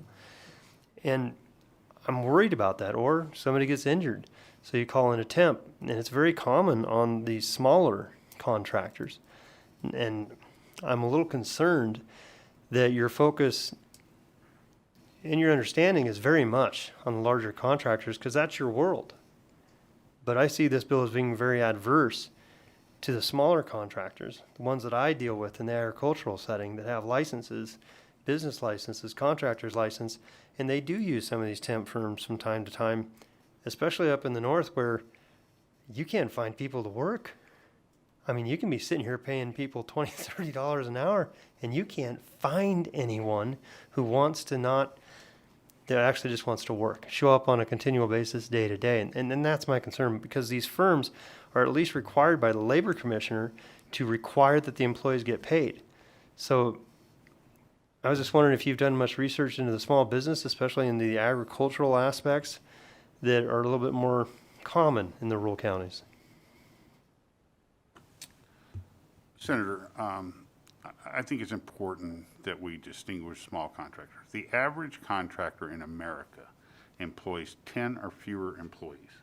So those are people I deal with every single day in my job. Large contractors are the rarity. Remember, the average contractor in America has 10 or fewer employees. I'm concerned about the same folks you are. I have not done the research in the agriculture community. I'm not sure that your first example of spraying weeds requires a contractor's license. Your second example of pouring concrete on doing embedment stuff, I would assume that does. Getting temporary employees happens every day in the construction industry. The difference is when they're on the job site, they're paid by the contractor instead of paid by the employment agency. I don't understand that being a tremendous burden.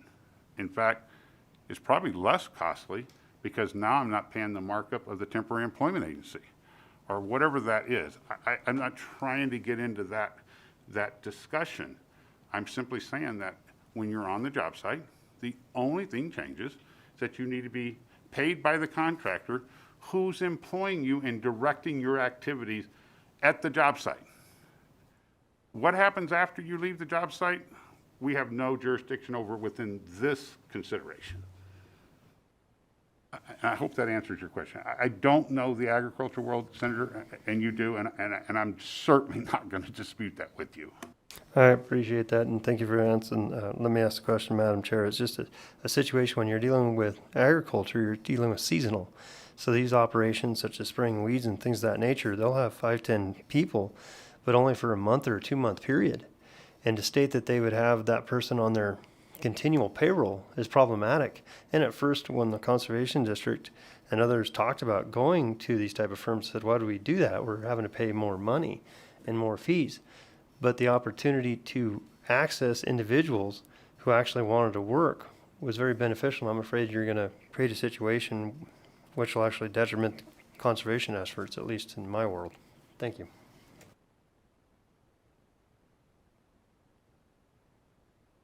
Vice Chair Neal. Thank you, Madam Chair.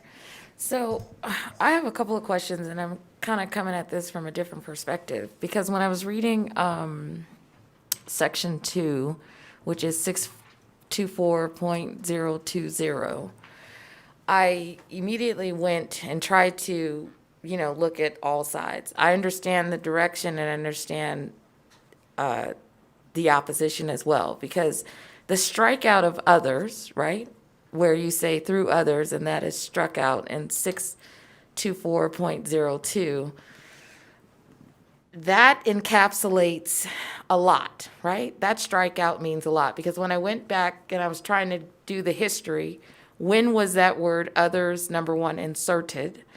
And it's all the way back to 1975. So if the extraction, right, of others then changes a whole business landscape from 1975 to 2021, you could see, if you were on the other side of this, why you would be like, holy smokes, what does this do for my business model? And how does this then change my business opportunities, right?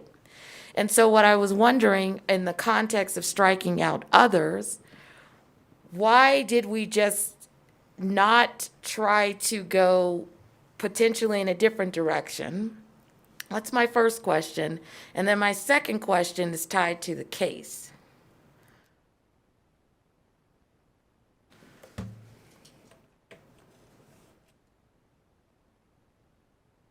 I'm sorry, Senator Neal, you want both? I don't want to tie the second question in, because trust me, I got to deal with that one separately. Thank you. I think that requires another, once again, the beginning as a legal response, because this was drafted by the attorneys in response to the legacy case. So I think it's best to have Louis answer that question.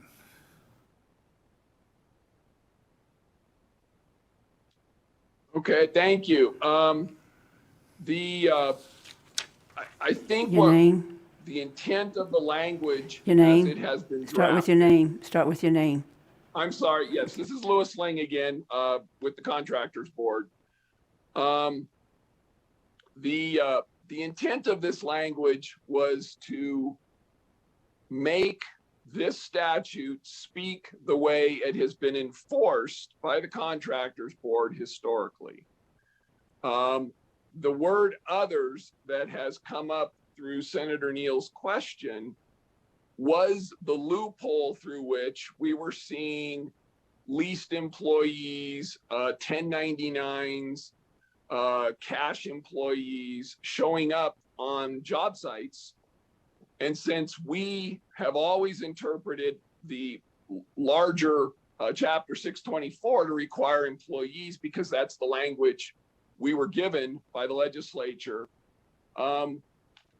we wanted to make sure that that was as clear as possible, so we no longer have these cases that we're having to litigate where we're getting accused of ad hoc rulemaking. We want to just say what we mean. And so what we mean is employee means employee, W-2, W-4 employee. If there were businesses that have sprung up that have been providing 1099s or, private employment agencies or labor leasing companies,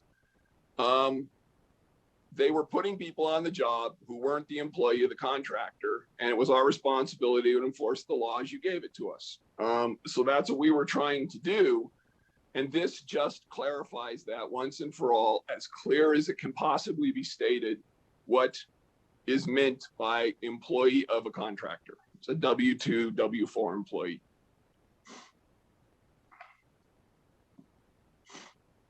So, Mr. Ling, can I ask you a second question? And this is going to come from page 19 in the case, right? And so the judge, he said a couple of things, right? There was a lot of conversation in this opinion. And this is the section where he started the analysis of the requirement that ADS be licensed as a contractor is uncertain. But the sentence that stuck out to me was, yes, he did say ADS can be considered a contractor only if it performed any acts delineated by the statute. But then he goes on to say that ADS did not do any of the acts of contracting. It merely supplied the labor to Legacy for use whenever and however Legacy determined.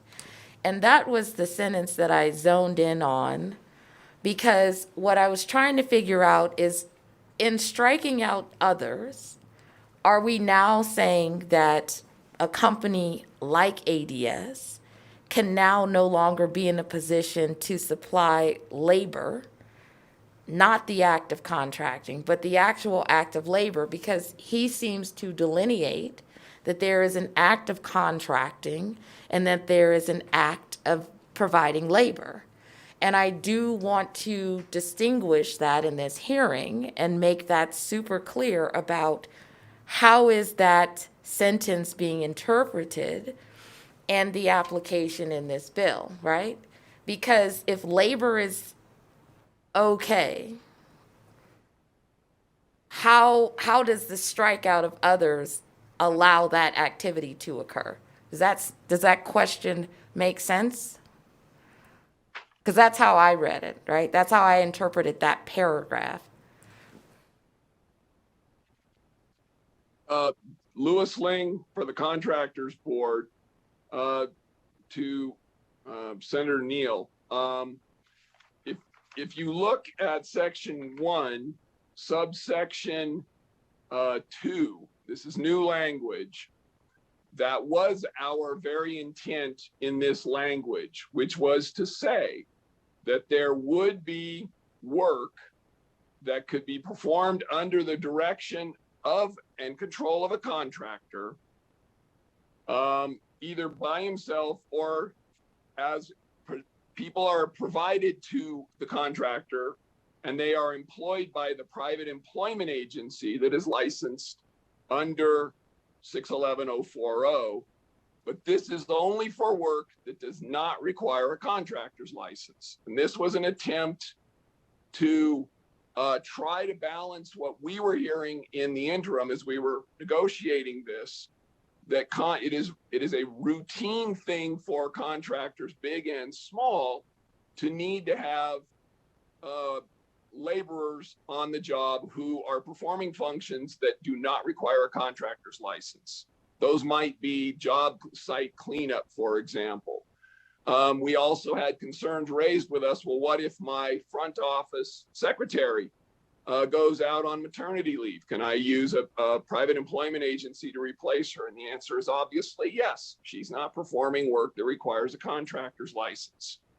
So that was what we were trying to balance in section 1, subsection 2, is to say, yes, labor can be provided to a contractor as long as that labor is not skilled. If you are looking for somebody who needs to be a journeyman, needs to be performing work that is within the scope of a contractor's license, that person needs to be employed by the contractor. That was the balance we struck. Thank you for that. Madam Chair, can I have one more question?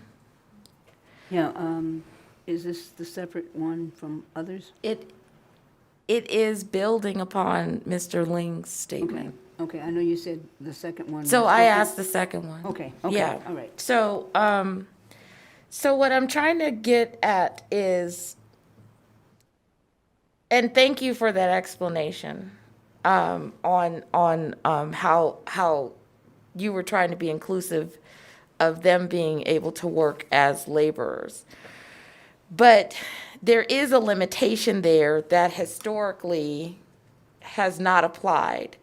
And it's almost like the scope of work that was envisioned, right? Or not even envisioned, that has historically been in existence since 1975.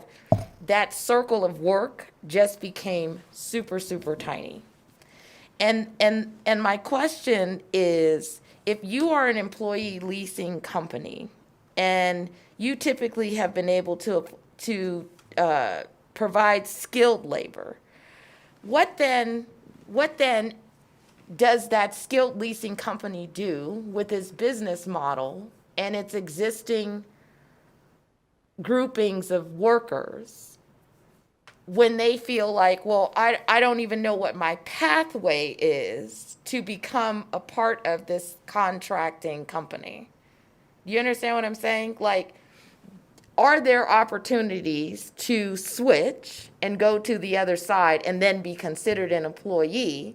Or will there be an issue where they're saying, we don't have room to take you on because we already have filled our need as a contractor, because they have contracted for the work, they've already set out who their employees are, whether or not it's 100 people working on a job, and then these additional folks that were able to kind of be substitutes or come in and out now are like, I can't really get in on this gig. Can you address that? Because I'm trying to get the real life application of the redefined scope of what they now have to do to work.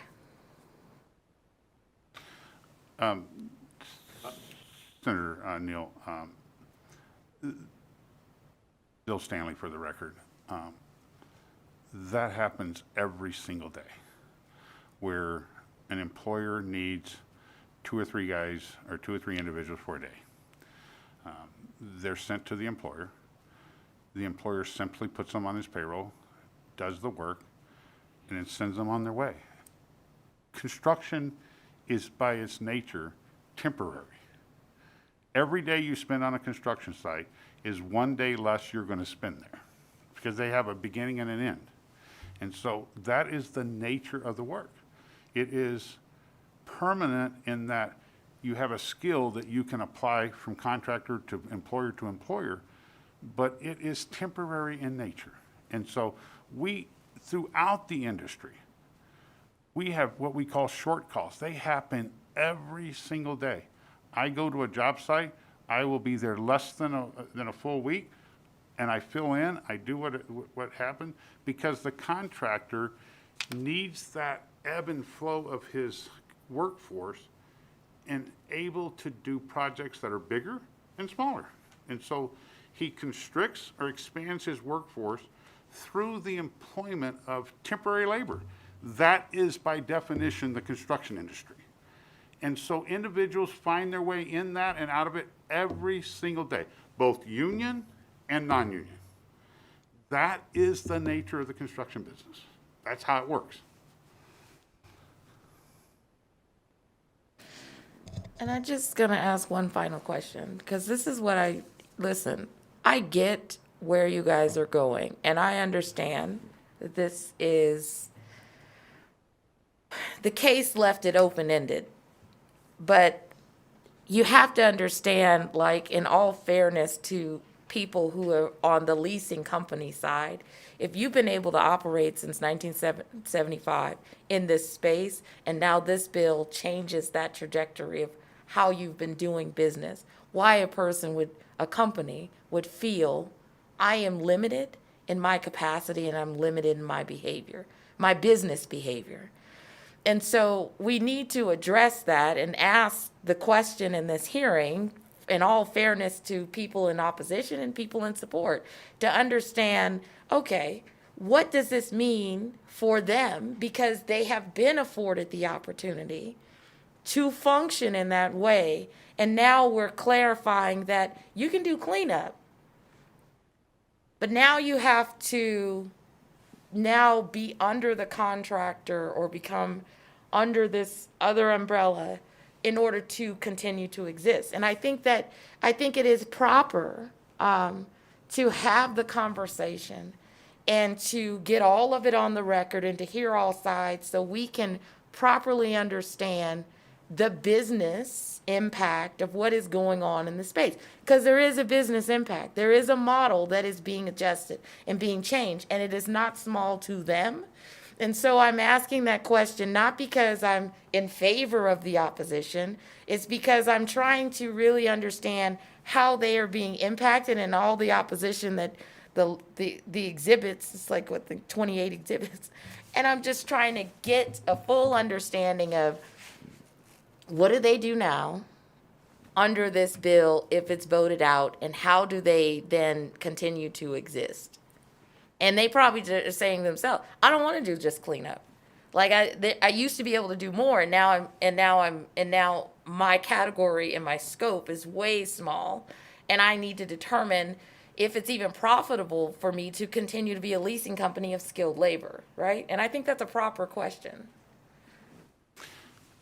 And I'll answer your, Senator Neal. Bill Stanley. Bill, do you want me to address that, or are you going to address that? I'll take it. Thank you. Okay. I'm going to answer it because you deserve an answer. Their business model is going to change under this scenario. They can do skilled labor like a lot of folks do it. They just can't be the employer of record for the time they're performing the scope that requires a contractor's license. If this bill passes, straight up, you know that and I know that. So there's no reason dancing around it any longer, right? That business model, that piece of their business model will change. They will have to, that individual, skilled or unskilled, as it's defined, if they bring an employee to a contractor, a licensed contractor on a construction site, that individual, under this proposed legislation, will have to be an employee of that contractor. The rest of it remains, as I see it, exactly the way it has always been. Thank you for that. Senator Scheibel? Thank you. Some of my colleagues' questions have inspired a few questions of my own. And the first is whether this would allow an employee leasing company to become a licensed contractor and lease or sublease their employees to other licensed contractors. Thank you, Senator Scheibel, for that question. That is an option. If the employment leasing agency themselves became a contractor, the bill provides for them through itself or through others, the contractors. So contractors regularly perform work for other contractors. That's what we call the subcontracting business of the construction world. Thank you for that question. So if I could follow up, Madam Chair. So when you're saying that their business model has to change, there are actually a couple of different ways that they could change their business model. It could be that the employees have to be, the workers have to be employed by the contracting company during the scope of their employment and during the scope of the work, or it could be that these companies have to acquire contractors' licenses, or there could be a third way or a fourth way in which they adjust their model to meet the needs of what would be the new law. Senator Scheibel, I never underestimate the ingenuity of contractors, okay? And if I could ask one more set of questions, and I do not want to get off topic, so you can stop me if this is outside the scope, but I have been reading the decision as we've been sitting here, and it only very briefly touches on workers' compensation, and I'm curious about the current structure of workers' compensation claims for these leased employees and how that would change with AB 227. Thank you for that question, because we've been focusing a lot on the legacy decision, but this really, our focus here is on the broader sense. I mean, we have a lot of things going on. The modified business tax not being paid, that's addressed in the bill. So all of those collectibles, right? One of them is workers' comp. I serve on the DIR advisory board, and I uploaded as one of the exhibits here was the write-off for the last quarter of debt under workers' comp was $22 million in the last quarter. it's been hundreds of thousands of dollars over the last few years, that's a problem. Because remember, every legitimate employer who employs folks who pay into the workers' comp system pays for those employees who get hurt on the job where there is not an employer of record to cover their workers' comp. We all know that. We pay for it. It's expensive. So that's an aspect of this. We're trying to get at the 1099s, the independent contractors in the construction world. Who are they liable? Who's liable on the job site for their work? And I think, Senator Pickard, I think you and I agree on that. We've got to make sure we understand who's liable for the work that's performed under the scope of whatever it was at the site of the construction. So there's that aspect. There's the cash world that's going on that we all know's out there. And I think everyone in the room, even the opponents on the other side that I've had conversation with, all agree we've got to do something about the cash world that goes on, right? And the coyotes that are running undocumented workers to the job site and really exploiting a whole host of human beings, okay? This bill goes beyond and I know the most controversial piece is this legacy piece and what we're going to do with the temporary employment agency, but I hope we don't lose the scope of what we're trying to do here. And I think most of it we're not talking about because all the parties in this room, I think, are in agreement on those pieces, but they're inclusive here, okay? So I hope that answers your question, Senator. It does in part, but if I could follow up. So today, if I am one of those leased employees and I'm hurt on the job site, would the employee leasing company be responsible for that claim or the contractor whose project I was working on? In the first step, you try to collect from the employer of record. But the law in Nevada is that the general contractor is the prime contractor in this state, is ultimately responsible for all the workers' comp. So if someone's hurt and the temporary employment agency doesn't have the right coverage, it's going to go back to whoever contracted with that subcontractor until it gets to the prime contractor, who will ultimately be responsible. If I'm wrong there, Senator Pickard, please correct me.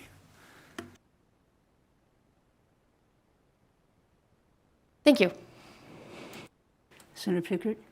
Thank you, Madam Chair, for the next opportunity. I want to try to connect some dots here. I was listening to Senator Neal's questions and your responses, and I want to make sure I'm clear because under the current state of affairs, prior to legacy anyway, and for 30 years prior, we had a situation where the temporary agency could provide skilled labor, and provided it was under the supervision and direction of the contractor, they were allowed to provide skilled work. In fact, my understanding is that the Contractors Board has never prosecuted a case against a contractor who did that prior to legacy. And then you made an interesting comment that the agencies are paid through their markup on the employee, which makes sense. That's how they make their money. So isn't it true that if the agency is no longer, if they have to train, recruit, train, develop, and then deliver an employee to a contractor, and under this rule now they would have to transfer the employment to the contractor, now they lose their source of income because they're not allowed the markup that they would be given on each hour of work by that employee. So either they have to charge the contractor up front for the money that they're now losing because they're no longer marking up the wage.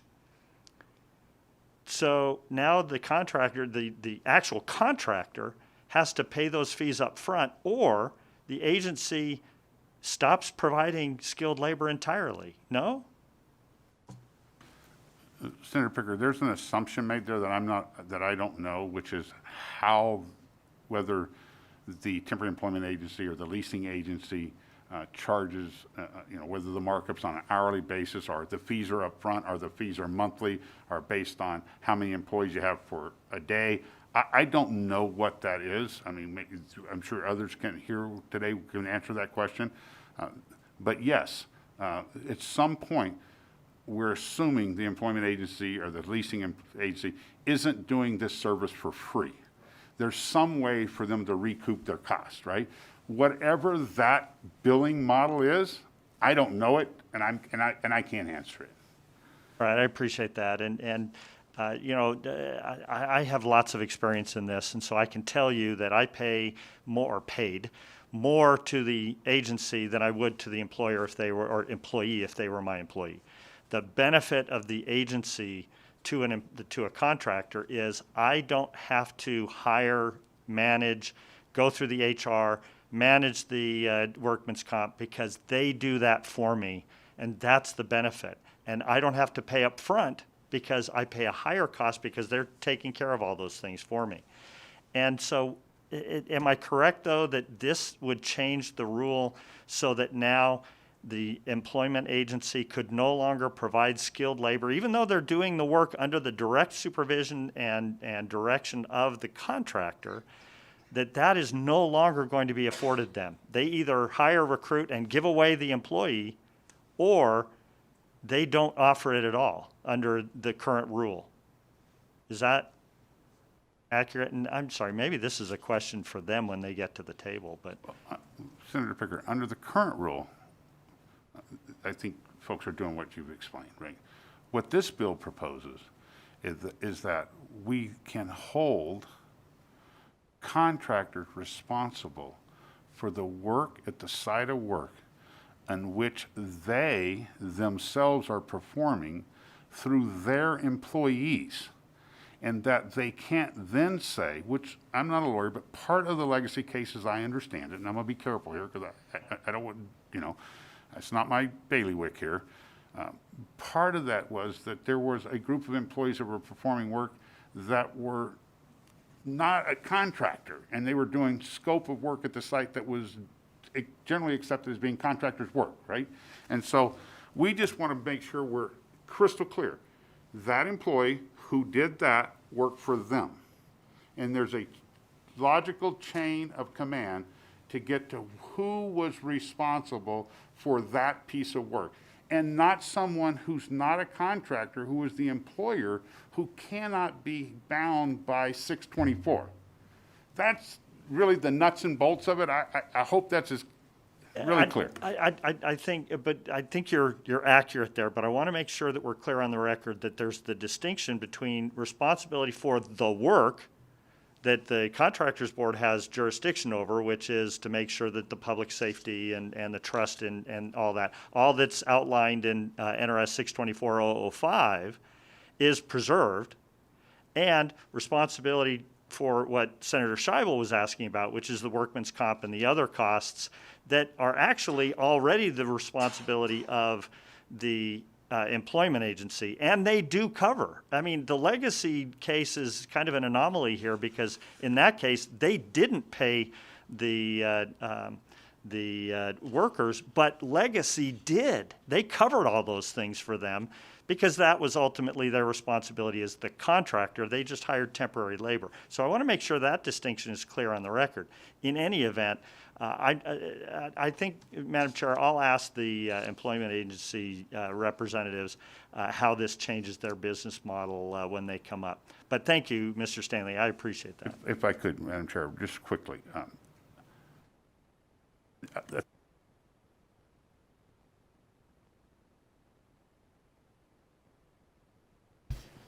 Okay, thank you. Mr. Stanley, you have anyone else that's sitting with you? Madam Chair, that would conclude our presentation, and thank you. Okay. So what I want to do on a basis, Vice Chair, you have another question? On, I guess the question that Vice Chair Neal and Senator Scheibel brought up, I'm going to go out of order here, and I'm going to ask you had two people for, and 2 people in opposition to state their case, and this is not people that are on the phone. Just so we can get some type of, I want to get a clarity and delineation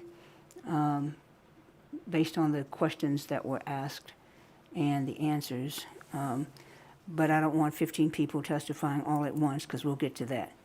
So 2 people who are here in opposition, Want to come to the table?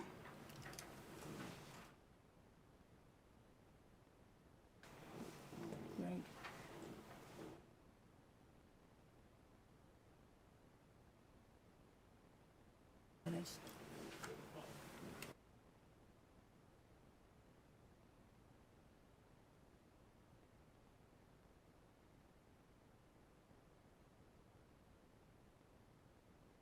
Yes, please. Thank you, Senator Josh Hicks with McDonald Carano for the American Staffing Association. Just to be clear, were you asking for us to respond to some of the questions or actually put on the opposition presentation, just so we make sure we know who we have up at the Yeah, table? why don't we respond to the questions? I don't want people who are listening to forget what we're talking about.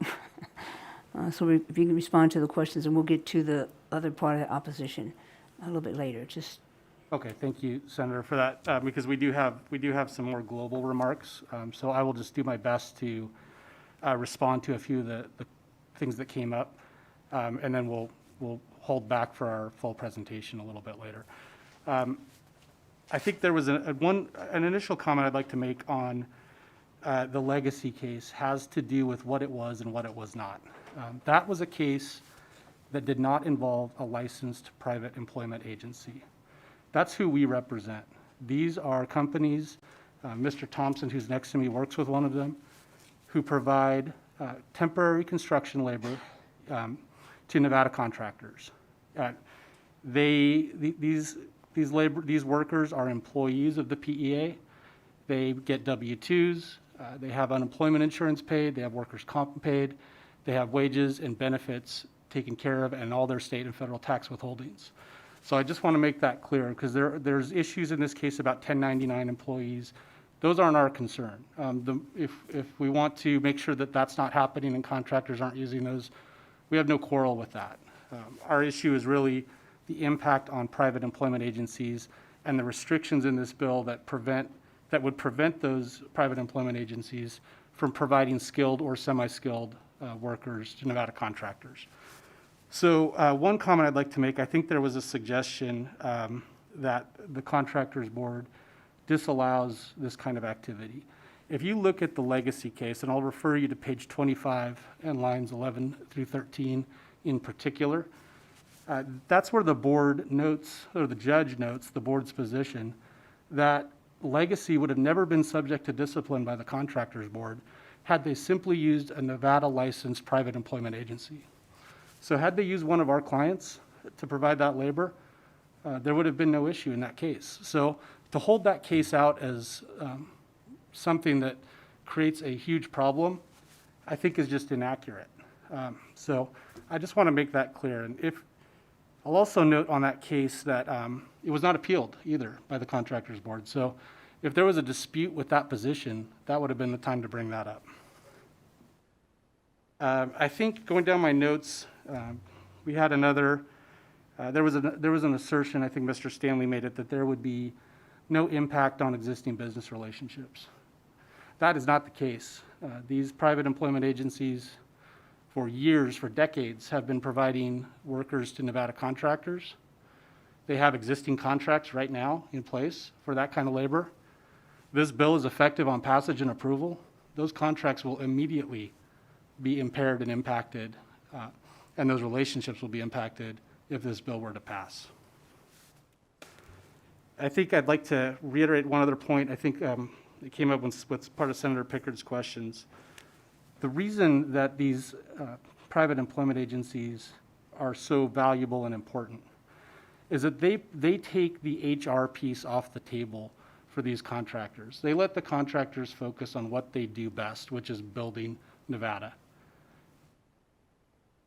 This takes care of the workers' comp, it takes care of the unemployment insurance, and on top of all that, as I said earlier, these private employment agencies are licensed and regulated by the Nevada Labor Commissioner. So if there's a problem, they're not paying somebody, there's a remedy for those workers to do that. And if there's anything else, Chair, I'd be happy to reiterate. Those were just kind of my notes on a few major points that I wanted to address. Senator Pickard. Thank you, Madam Chair. I would like, if you would, please, Mr. Hicks, to address the question regarding the skilled laborers. The skilled laborers are often the ones that the contractors will seek out because they can add immediate value beyond just construction cleanup. And can you speak to how those laborers are used by the construction contractors? Thank you, Senator Pickard, for that question. Josh Hicks again for the record. Yes, and that is, just before I answer that, that is the nut of our opposition to this bill. Again, it really is in Section 1, Sub 2 of the bill. And what that does is it restricts the ability of a private employment agency providing workers to providing only unskilled, the most menial of labor. So the question being, how does that impact jobs? Well, we surveyed our membership, American Staffing Association's membership. There's 9 different private employment agencies who are licensed and operating in the state of Nevada. We asked them to go back and take a look at how many of their employees were providing skilled or semi-skilled work in the last year. And we came up with around 4,300 people. So we put that into Nellis as well, so you can see that in there. But that's about what it is. That's a significant amount of labor that's provided by these businesses. So to the questions and Senator Neal's questions about the impact on business, it's significant.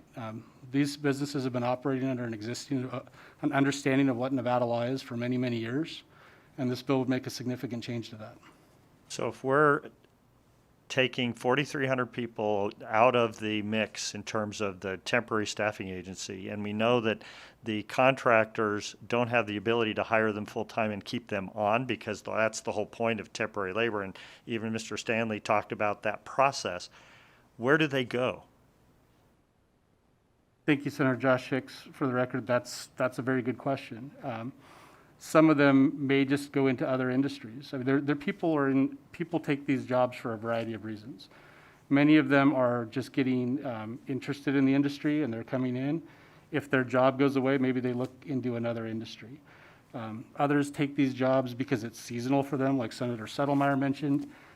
We've had clients or our members who have told us they have employees who are teachers, and this is a summer job, and how they supplement their income. Those kind of people, it's a good question what they're going to do, because they're not looking. Some of those people are not looking for full-time employment. Others may try to get hired on somewhere if they can. It's just hard to say, but there's no question that there's a lot of people who will not have a job under the current system. Thank you for that, and I guess my frame of mind here is as a former small contractor who did not have the ability to take on, as opposed to when I was working with large contractors and we could just move our employees from one job to the next because we had multiple jobs. But as a small contractor, if I can't keep that person busy, I lose them. And so it sounds like, if I understand correctly, that the agencies would not be able to keep, if we're talking about, and I'm only talking about skilled labor here, if they're not able to provide these services, they lose those employees. And since the small contractors can't take them on, they lose their employees, and these jobs just disappear. And those small contractors end up not being able to perform their work. Senator Josh Hicks, for the record, yes, that's correct. And Madam Chair, if with your permission, I'd love to turn it over to Mr. Thompson because he's with one of the private employment agencies, and he can tell you better than I can exactly what this means for people. Mr. Thompson. Hold on just a minute. Vice Chair, did you have a question before he begins? Well, before we get into that, I really want to understand the application, because when I was reading the NRS provisions in the bill, 616B is not, it doesn't seem like it is being touched in this bill, but in the case, 616B was elaborated, and this is where the judge got into the board's written arguments about the labor provided by an employee leasing company who is not licensed contractor may work on a job site without being a licensed contractor himself or herself if the employee leasing company is licensed pursuant to NRS Chapter 616B. And I think I need to understand, since 616B is not being affected by this bill, what does that mean, right? I mean, because if that statutory provision is still standing, and I need to understand the conflict there, or if there's a conflict, right? And I don't know if you wanted Will Keene to answer that, but I need to understand 616B in this conversation. Mr. Keene, can you address that, please?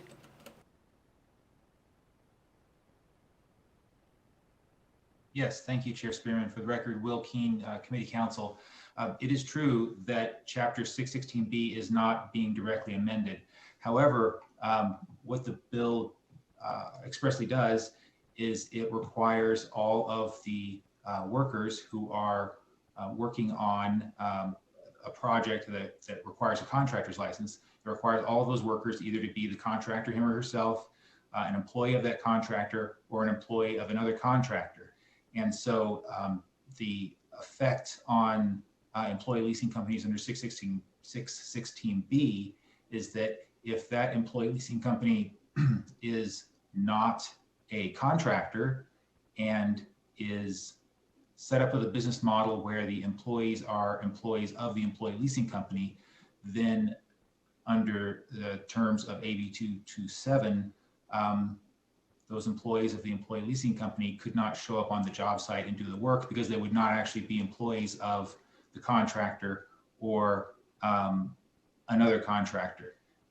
Now, if instead those employees, for the purposes of that work on that project, became the employees of the contractor and fulfilled the requirements of the statute, then everything would be fine. But depending on the business model of the employee leasing company, the employee leasing company might not be able to provide workers if those workers were not employees of the contractor or employees of another contractor as described in the bill. Thank you. Senator, may I just supplement that? Josh Hicks for the record. Just on a technical note, I had the same thought you did when I read that. I actually think that the judge may have mistakenly cited the 616B instead of 611, because private employment agencies are licensed under 611, and that's who our client represents. And if you look down at the footnote on there, footnote 19, it kind of talks about it in a more general sense. And it's sometimes the terminology gets thrown around about employee leasing companies, staffing companies, private employment agencies, but to use the correct terminology, it's private employment agencies who we represent and are concerned about, and I think that's what the judge was getting at, and that's certainly what this bill gets at. Thank you for that. Thanks, Madam Chair. Okay, thank you. Yes, sir. Chris Thompson for the record. I grew up in an area of the country where kind of military service is kind of a normal thing. I come from a military background, and I joined the military right out of high school. And my intent then was kind of to be a lifelong server in the military, but at some point in time I got injured, I got hurt. And so it came to a point where I was no longer able to do my job effectively, so I was getting medically transitioned out of the military. And because of that, I was not prepared to kind of re-enter the workforce, and I didn't really have the skills to kind of find, meaningful employment. And so what happened was I kind of bounced around from job to job for a time until one of my friends, who was at the time working for a staffing agency, suggested to me, hey, why don't you give this a try? So I took a chance, started working with a staffing agency, got my foot in the door, and started working around the country doing solo forms for this country, for different, customers around the country. Eventually, over time, because of my work ethic and the job that I was doing at the field, I eventually was giving job offers with these companies. Also, from getting these job offers with these companies, I got a job offer from People Ready, the staffing agency. The staffing agency offered me a position with them to travel around the country and kind of recruit for these jobs and stuff and these projects across the country. And I kind of jumped on that opportunity. And this is kind of a reoccurring thing that we see a lot of times for a lot of people, where staffing has basically as a bridge for people who not necessarily, made it to college, or college wasn't an option, and there no longer is any kind of trade schools or any of that kind of exists right now in a meaningful way. So staffing has kind of stepped in and taken that place to where it now is the place where you can kind of come through, get experience, get opportunity, and then eventually, get hired on by these different companies. And this bill will effectively kind of close that out. If it were not for the staffing agency and giving me that opportunity and kind of getting my foot in the door with these different companies, I would not be where I am today. And I don't think this kind of really being taken into account, because there are thousands of me that are out there that are going to be affected by this. There's thousands of people across the country that is going to be affected by this eventually, if this kind of legislation was to move to other states. So I am particularly worried and concerned about this for the people that I know that currently work for us, that are also, veterans, that also have taken this opportunity to kind of better themselves and to find a career for themselves. It's not easy to just walk into a company like McCarthy, for instance, and be able to get your foot in the door with them, because they're looking for experienced people. And, staffing agencies kind of exist because they take on that risk in the beginning. We are W-2'd. We do have workman's compensation. Like, we are protected. There isn't ever a case since I've ever been working where I've ever seen where a worker was not paid.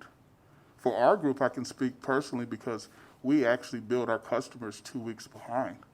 So even if there would never be a situation where a worker, whether it was a customer not paying their bills and the worker would not get paid, because we would pay them.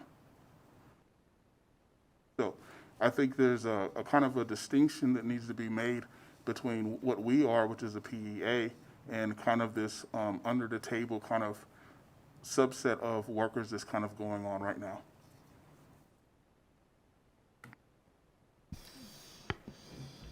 Yes, Vice Chair? Thanks, Madam Chair. So I'm just trying to figure out, so the way it's been working all these years, did the employee leasing company get into a contract with the contractor on the site and then define the scope of liability and what their each entity's responsibilities were, in terms like operating kind of like an umbrella approach where you're in, but you have a contract, right? You're like, okay, we're going to do this job, and now we have a written contract between the leasing company and the contractor, which then allows the work to happen, but we understand liability, protection, safety all falls under who, right? Like you're here, I'm there, and if something happens with your temporary leasing, not temporary leasing, I don't know why I'm calling it. Yeah, I am calling it that. Your temporary worker liability for X falls under you, leasing company, and my liability are for my direct employees. Has that been the structure in these years? Because I'm trying. You just don't show up on the site, right? So there has to be some kind of contractual way that you get onto the site. Chris Thompson, for the record. Yes, ma'am. Actually, there is always an MSA, a master service agreement, that's in place with all of our customers, as well as for each particular job site. There's a CLA. There's a construction labor agreement that we have with all of our customers, and in those it actually is defined, what is our responsibility, what is their responsibility, and it's kind of clearly defined and signed by both parties. Thanks, Madam Chair. Okay. Senator Pickert? Thank you, Madam Chair. Mr. Hicks, since you have been involved both with contractors and with PEAs, can you tell me if you know whether or not a PEA, or the employment agency can obtain a contractor's license? Thank you, Senator Pickert. Josh Hicks, for the record. I know it's very difficult to obtain a contractor's license. I don't believe any PEAs actually have one. And I think it's just inconsistent with what their business model has been. It's important to remember that PEAs are not only providing labor to construction industry. They provide labor in all kinds of ways: office workers, retail, seasonal work. So to say that it would be easy for them or practical for them to go get a contractor's license, I think is just it's inconsistent with the business model and how they work. And like I said, this is part of what they do. All right, I appreciate that. My concern, as I was just trying to digest all the testimony, was that we're looking for alternate paths if necessary. And it occurred to me that my understanding is, and maybe the Contractors Board rep can speak to this, but my understanding is that you have to be an entity or a person who's engaging in the work in order to, and then you have to show your financial responsibility, your competence in the area. You have to go through a lot of steps, which is construction specific, and you can't get a license without that, and a PEA isn't formed to do that. And so it was a question that popped up in my mind. Thank you, Madam Chair. Thank you, Senator Josh Hicks. You're right. It would require a complete restructuring of the business model and the business relationship in order to do that. So thank you for that question.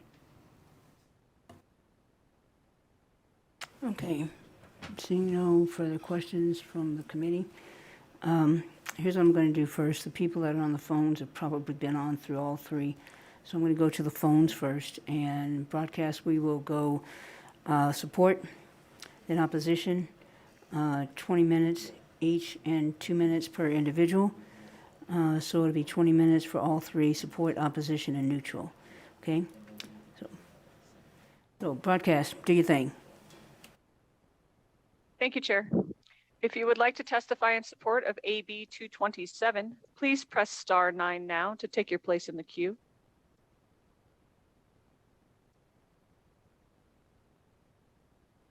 Caller with the last 3 digits of 764, please slowly spell and state your name for the record.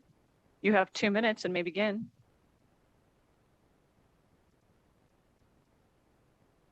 Caller with the last 3 digits of 764, please press star 6 now to unmute yourself. Thank you. Please begin. Good morning, Chairman Spearman and members. My name is Mike West, Mikewest, speaking today on behalf of the International Union of Painters and Allied Trades and District Council 16 Painters and Allied Trades. We would like to echo the sentiments of Bill Stanley and the Northern and Southern Nevada building trades with a few additional comments. One term that's being tossed about these days is about a high road contractor, and that's no designation between a union and non-union contractor. That's a contractor that pays his employees properly and plays by the rules. In my experience as an organizer, I came across a bid for a painting job that had several high road painting contractors, and the bid was let to it in a substantially less amount. So upon investigation of that project, I found that there were very few people performing work on the job, and they didn't seem to be in any hurry, yet the work that they were doing was incredible from day to day. What I found out was that the general contractor had let a contract to the same entity who owned a painting business and a janitorial business, both of which were licensed by the state, but only the painting contractor's license did cover the painting work on the job. So what I found was that they were running janitors in at night and doing this painting work. So when Mr. Stanley said that contractors can be creative and resourceful, this doesn't only apply to high road contractors, but a lot of these schemes to defraud the state out of tax dollars. Now, with reference to the bill in Section 3, subsection 4, lines 22 and 23, knowingly entering into a contract with a contractor while that contractor is not licensed wouldn't have covered this scenario, because they did in fact have a contract with the painting contractor to do painting work. But now that Caller, subsection 2 minutes are up. 7 has been entered. Thank you for the time, Chairman Spearman, and that concludes my testimony. Thank you. And for Thank those you, of you caller. who have more to say, that goes beyond 2 minutes, you can submit your testimony in via fax or a letter, email. And just remember, if someone has already covered what you wanted to say, if you say ditto, that allows more people to make their comments on the record. So 2 minutes each. Thank you, Chair. Caller with the last 3 digits of 100. Please slowly spell and state your name for the record. You have 2 minutes. May begin. Margie Green, Margigrein. Good morning, Chair Spearman and members of the committee. I'm Margie Green, Executive Officer of the Nevada State Contractors Board. I'm here today to testify on behalf of the board in support of the concept of Assembly Bill 227. The board's longstanding interpretation and application of NRS Chapter 624 has been when the legislature uses the word employee throughout, it is intended to mean a W-2 employee of the contractor. We have never recognized 1099 independent contractors as employees. Likewise, leased workers who are somebody else's W-2 employee or independent contractor are also not observed as employees of the contractor. The board has had several cases during my tenure where a contractor has used leased labor to compete unfairly, and where the leased employees were ultimately left stranded in Nevada without being paid by their labor leasing company. The quality of an employee and the protection of the public is best assured when the contractor has an abiding investment in the people it hires. The Contractors Board appreciates the efforts of Assemblywoman Carlton to provide a viable solution to this issue. We did consider the amendment brought forward by Mr. Warren Hardy and also Mr. Josh Hicks, but we don't believe the amendment is consistent with the goals of this bill.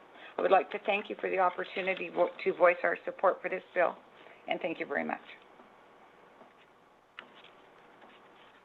Madam Chair. Thank you, caller. Madam Chair, pardon the interruption. Under our rules, we're allowed to ask for supporting documentation. I'd like to see those cases from the Contractors Board. Okay, I think they can provide them, correct? Ms. Green, are you still on? Okay. Someone with the Contractors Board, if you can get that message to them, just give us Mr. Stanley. Okay. Thank you. Thank you. Caller with the last 3 digits of 534. Please slowly spell and state your name for the record. You have 2 minutes and may begin. Thank you. My name is Richard Daly, last name D-A-L-Y, with the Laborers Union Local 169 in Northern Nevada. And thank you, Madam Chair, for letting us get on. We have been waiting a while, so I appreciate that. I won't take the 2 minutes, but I have been listening, and I think the bill will address what I believe the bottom line issue is that under the current situation, which has not existed since 1975. The language may have been there, but it hasn't existed. So this is a newer phenomenon with these type of employers employing workers on construction sites to perform construction work that requires a contractor's license, but they are not licensed contractors. And as was stated earlier, our state supports licensed contractors performing that work for a variety of reasons, not to mention the least of which is the safety of the public and the consumers out there. So this bill will address that problem, and there are places and types of work that are routinely performed on construction jobs that would not be required by a contractor's license and wouldn't be affected by this bill. But if bottom line is, if you're performing work required by a license, this bill simply says you either have to be an actual contractor yourself or employed by a contractor that's licensed to perform that work. So I'm full support of Assembly Bill 227 and urge its support, and thank you for your time.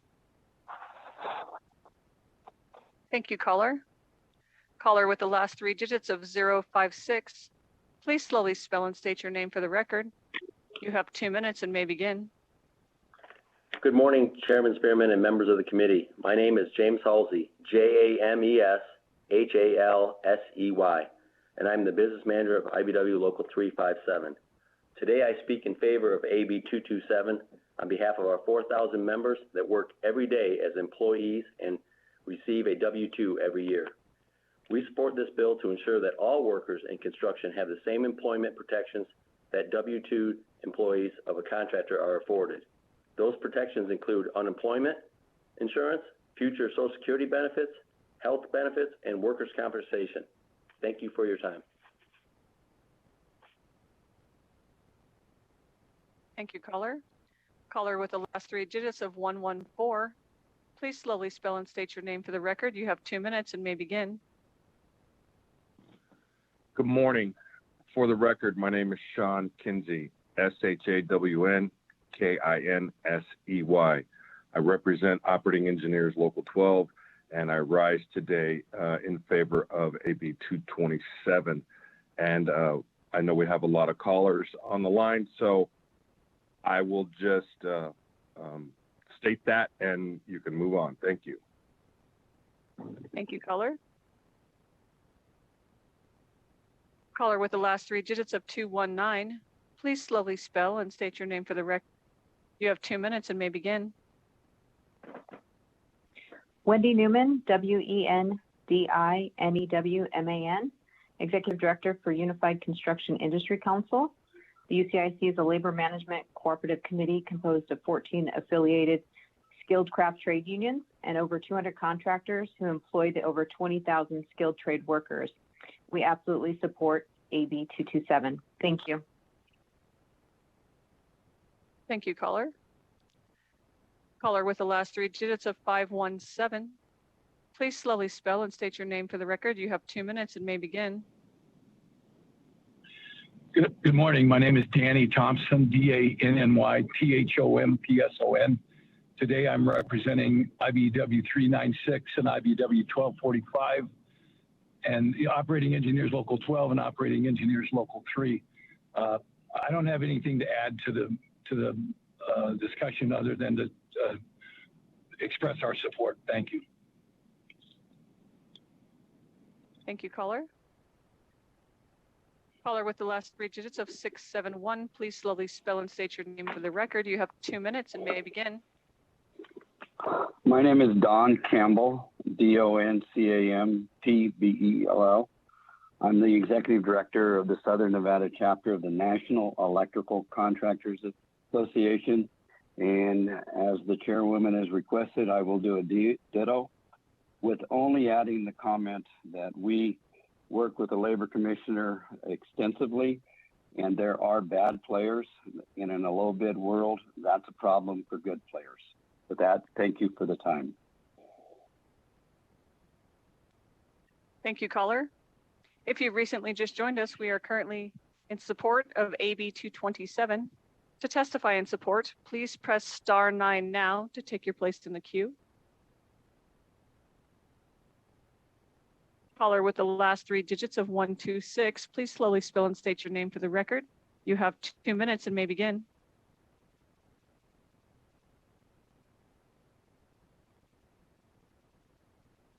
Caller with the last three digits of 126, we can see you are unmuted. Can you please begin your testimony?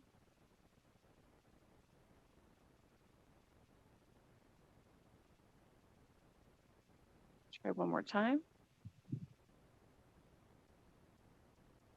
Caller with the last three digits of 126, please press *6 now to unmute yourself. Thank you, caller. Please begin.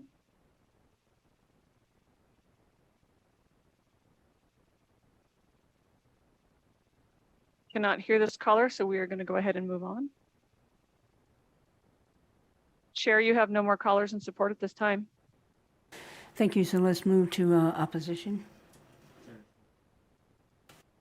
hold on, I'm sorry. I Thank you, Chair. forgot If- about the, hold on. Got people in the room that may be in support. And if you are here and you are not going to participate in support, if you all can exit the room and let some of the people that are outside come in, because we can't have more than 9 people in here at a time.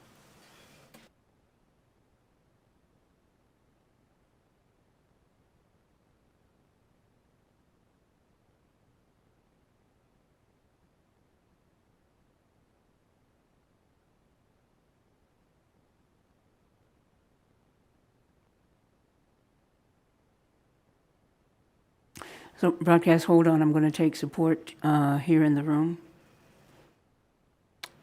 Anyone coming in Okay, thank you, Chair. in support? If you are in support, come to the table, and 20 minutes for support, 2 minutes each. And I've asked everyone, if someone has already said what you wanted to say, ditto is a very good response, and that allows more people to get on the record verbally. Okay, please begin. Greg Esposito, representing the Nevada State Pipe Trades, Local 525 in the south, 350 in the north, and 669 around the state. First, I want to put on record, thank you very much to the committee staff. They've done a great job trying to corral everybody and get, keep social distancing going. So thank you very much to what they've done for this hearing. Ditto, I have a lot of personal anecdotes of when I, as a worker, went hungry one night because the guy didn't want to pay me that day. I've got scars that didn't get treated because I wasn't an employee and there was no medical insurance. But other than that, I would just say right now there are workers under the same circumstances getting cheated, getting hurt with no medical care because they're not employees and they're not covered. So I hope that you pass this bill. Thank you very much.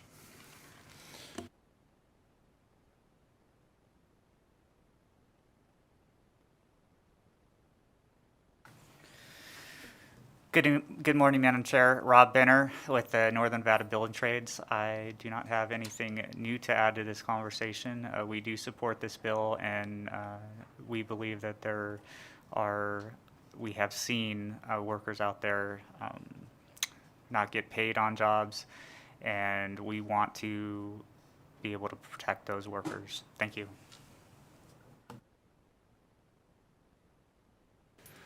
Thank you, Madam Chair, members of the committee. For the record, Rusty McAllister, representing Nevada State AFL-CIO. We're in support of this legislation. We believe it's a good step in the right direction to leveling the playing field to make sure that all employers play by the same rules so that the state of Nevada receives the revenue that they need with unemployment, employee taxes, all those things, which will even the playing field for all contractors moving forward.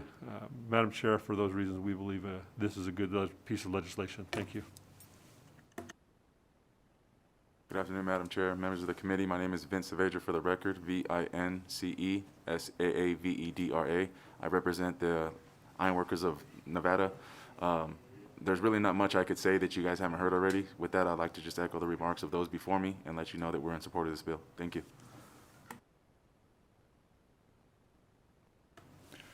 My name is Dave Stouffer. I work for the Southwest Regional Council of Carpenters. I specifically work in Reno, Local 971.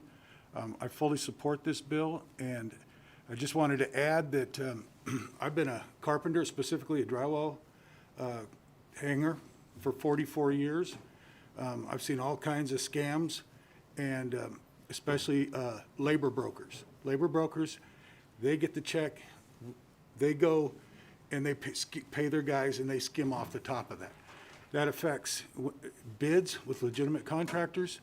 When they do that, there's up to a 30% difference in bids. And for a legitimate contractor to follow all the rules and then have to compete against that and that kind of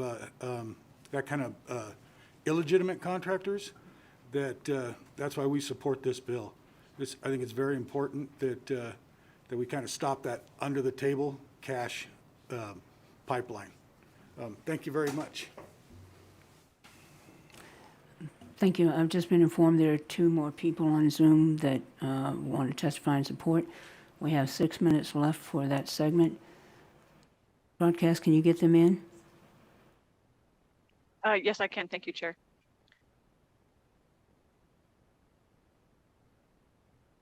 Caller with the last 3 digits of 407. Please slowly spell and state your name for the record. You have 2 minutes and may begin. Thank you, Chair Spearman, members of the committee. This is Randy Thompson, RANDI THOMPSON. I'm State Director for the National Federation of Independent Business, representing small businesses. Chair Spearman, your line about whether we're in Chicago or Florida is pertinent. I'm really not sure where we are in this bill at this point, but I will say, I'll try to stick to my testimony, that I fear this bill will negatively impact many small and mid-sized construction companies who rely on temporary skilled labor to augment their workforce when they bid on larger projects. Temporary or gig workers provide workers flexibility on when and where they want to work when they may not be able to commit to a full-time job. Temporary work also gives these skilled workers the ability to test out employers, as well as giving them a chance to find a permanent place of employment, as you heard today. Excuse me, Ms. Thompson, let me ask you a question. Is it support or opposition? Oh, Madam Chair, I'm sorry. I was on opposition, and I think they just hit me too early. Okay, all right. Yeah, we're in opposition. I'm sorry, we're in support right now. So anyone, if you'll just Okay. yeah, pull the phone. We'll be in opposition soon. Support? I will do that, Madam Chair. Thank you. Okay, thank you. And we'll kick in 2 minutes for support because we took that caller. So support? Anyone else on Zoom in support? Thank you, Chair. We are going to try the caller we had an issue with earlier. Caller with the last 3 digits of 126. Please press *6 now to unmute yourself.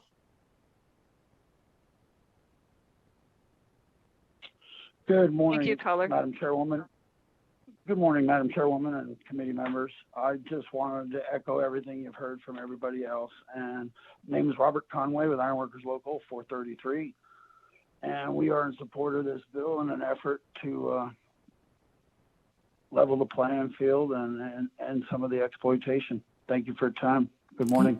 Yeah, can you spell your name, please? Chair, they just left the call. Okay, anyone else in support? Okay, Chair, you currently have no more callers in support at this time. Okay, so let's go to the phones now for opposition, and then I'll come back here to folks who are in the room. So we're in opposition, 20 minutes, 2 minutes per individual. Thank you. If you would like to testify in opposition of AB 227, please press *9 now to take your place in the queue.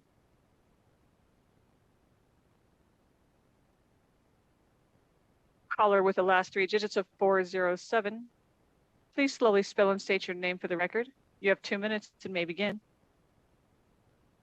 Well, hello again, Chair Spearman, Senators. For the record, Randy Thompson, representing the National Federation of Independent Business on behalf of many small and mid-sized construction companies. We are in opposition to this bill. I'll skim quickly over what I already said. I can provide it for the record later.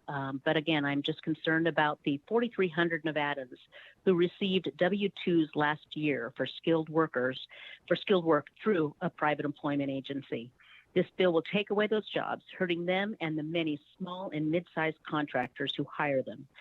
This bill could also likely increase the cost of affordable housing that we so desperately need, and even cause construction delays, as companies will have to scramble to find those skilled workers. I share the goal of the bill to stop the cash under the table hiring of workers, but this bill goes too far. On behalf of the hundreds of Nevada's small and mid-sized construction companies and subcontractors, I urge you to oppose AB 227. Thank you, Senator. Thank you, caller. We are currently still in opposition of AB 227. If you would like to testify in opposition, please press *9 now to take your place in the queue.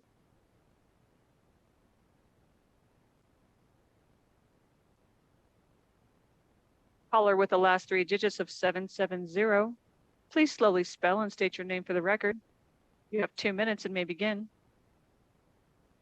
Good afternoon, committee. My name is Victor Aldana, VICTOR ALDANA, and I am speaking on behalf of Eastridge Workforce Solutions and speaking in opposition to AB 227, a bill that would rob Nevadans of opportunities to work. In the last 3 years, we've put 1,990 local Nevadans, all of whom receive a W-2, to work in the construction industry. Many of these people are veterans. Many of them have also earned high-paying permanent positions at the companies we place them out to due to the collaboration between licensed contractors and PEAs like Eastridge Workforce Solutions.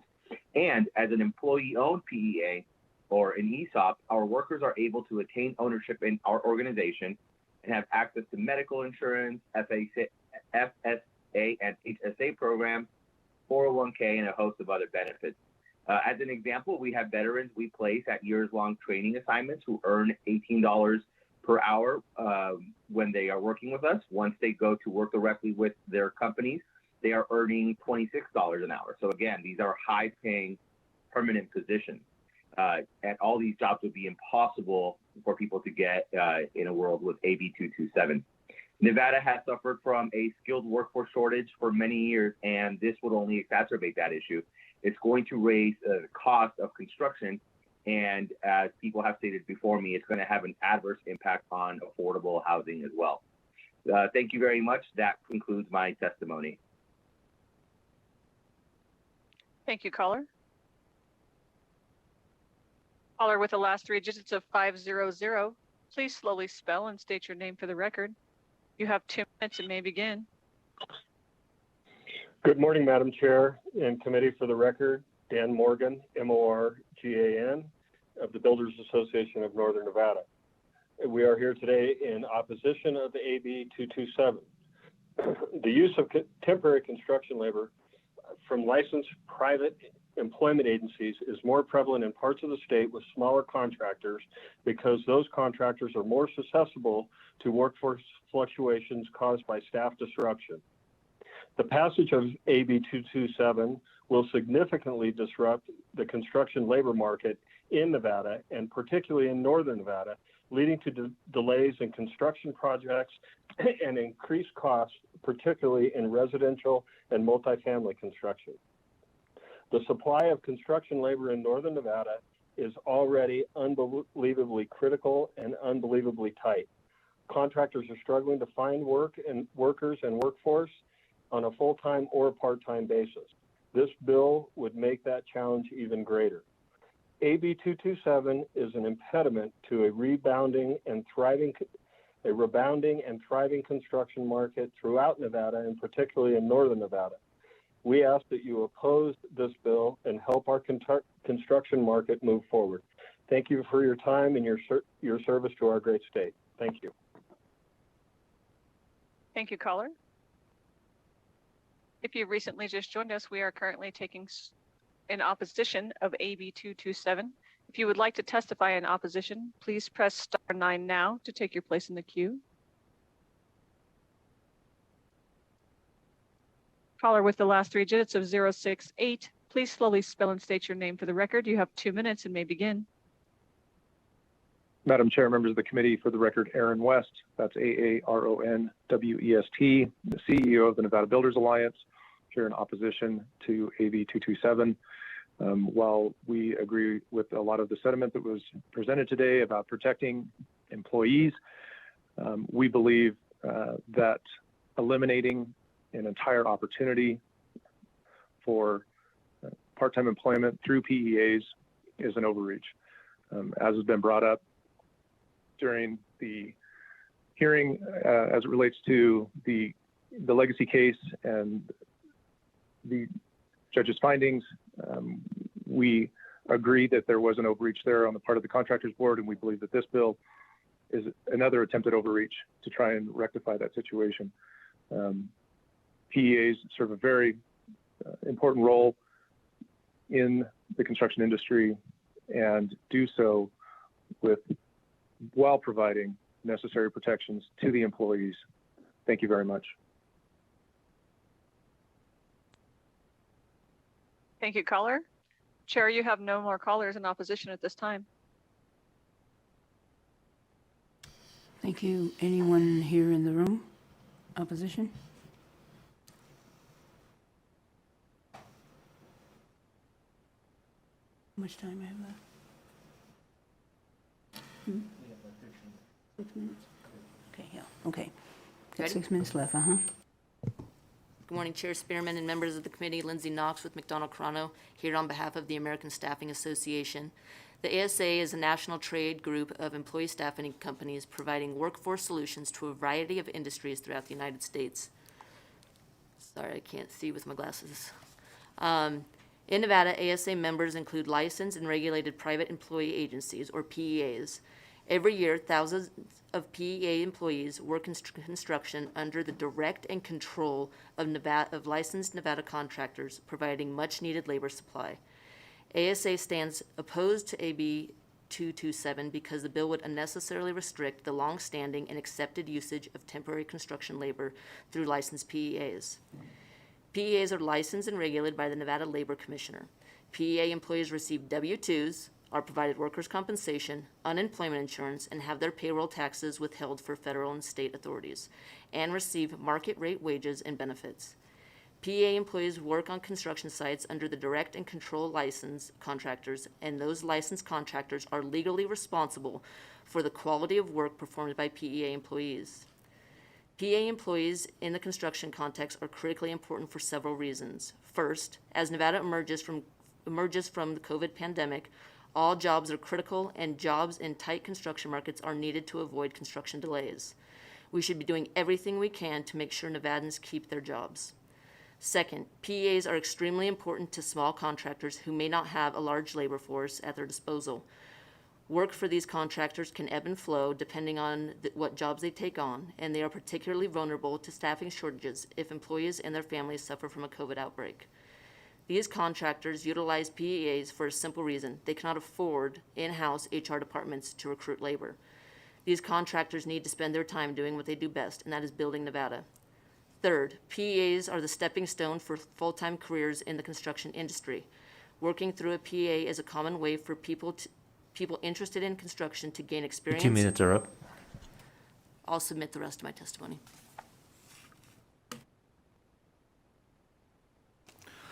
Hello, my name is Johnny Skoranek, Johnnny, last name Skowronek.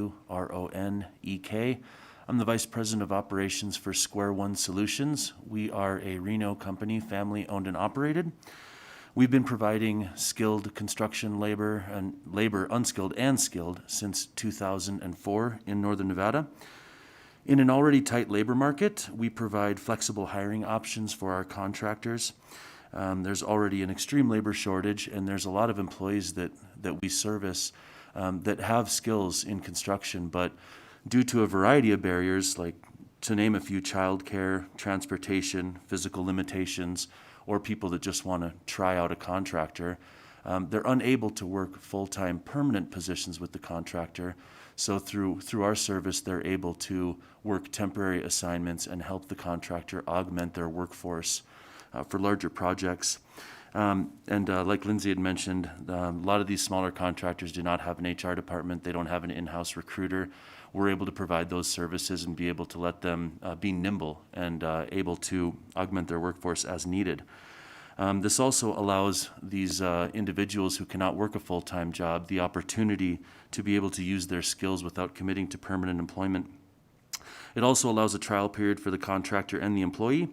As the PEA, we assume all the risk. We carry workers' compensation for the employees. We also pay modified business tax. We issue W-2s to our employees. We carry all workers' compensation. We pay unemployment insurance. We are completely legitimate and licensed by the Labor Commissioner. We hire Nevadans. We don't leave anybody marooned in the state. We pay all their wages, and we offer flexible employment opportunities for our clients and for the contractors. And that will conclude my testimony. Thank you.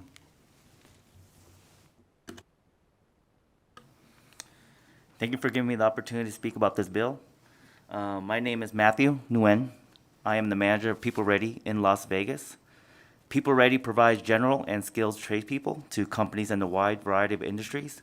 including approximately 100 workers per day to construction contractors in the state.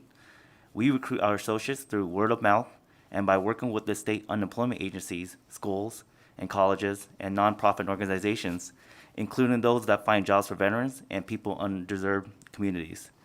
If this bill passes the way it was originally written, those workers will lose their jobs. The people who work with People Ready are W-2 employees. When we assign people to work for a construction contractor, regardless of skill level, they work under the direction and control of a licensed contractor, and the work is with the scope of the contractor's license. The only difference is that we find, hire, and assign the employees for businesses whose core competency is building. Our workers are protected by all state and federal wage and hour and employment laws, which the State Department of Labor enforces. Some of our clients, especially smaller construction firms and those in small and rural communities, don't have the full HR or recruiting departments. Our core competency is to finding the right worker for the right job at the right time.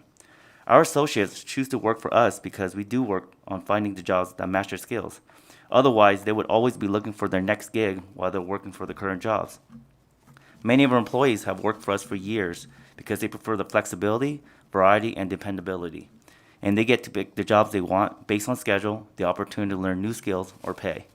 We do not understand why would you want these workers to lose their jobs. Please preserve these jobs for the people who most need help finding jobs and reject this bill or amend it to allow employees assigned by private employment agencies to work under direction and supervision of properly licensed contractors. Thank you. That concludes my testimony. Thank you, Madam Chair.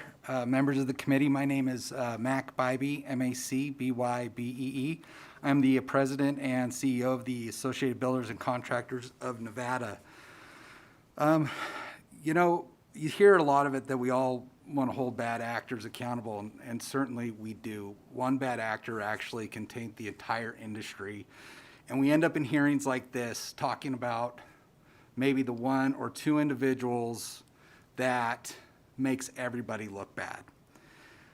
But I want to say this, the reason in our view this bill is flawed is essentially is in the state of Nevada, all the liability falls to the contractor. It is the contractor's responsible, and it is, as Bill said, it is ultimately the responsible, the prime contractor, to make sure everybody's wages are paid. It is in 624, I believe. However, when you have a bad actor, we have another system in place, and that goes to the labor commissioner. And the labor commissioner is where you seek remedies when labor law is violated, wages aren't paid, a whole slew of other items, including the licensing of PEAs, or private employment agencies. I would say that this bill kind of leapfrogs our system a little bit. It takes a little bit of what the labor commissioner's jurisdiction does and tries to place it with the contractors board, when the contractors board ultimately is responsible to ensure that those contractors are living up to their license, to their bid limit, to everything that makes them, gives them the ability to be a contractor in our state in good standing. I submitted for the record the 18-page license application to become a contractor for one reason. Does it make sense for an employment agency to fill out that application, and would they even be qualified to get a license under our structure? 227 doesn't change that structure. It just says that these individuals need to do that. And that's patently unfair. We're asking them to do something that they can't achieve. So I'm going to keep it short because I'm really not going to add anything that I don't think the committee's already heard. But I would say that because it's the contractor's responsibility for the end product, then they're accountable for the work that that employee does, whether it's from a private employment agency or it's somebody on their payroll. They're the ones responsible. They're the ones that are going to get sued by the Your 2 owner. minutes are up. Thank you. And feel free to submit the rest of it via email. Is anyone else in the room for opposition, or everybody outside? Broadcast, anyone on the phone? For opposition?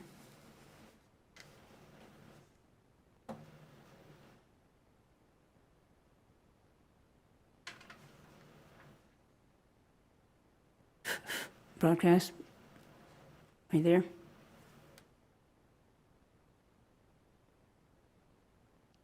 Yes, Chair, you have no one left in opposition at this time. Okay, let's let's move to neutral. 20 minutes, 2 minutes per individual. If you would like to testify neutral on AB 227, please press star 9 now to take your place in the queue.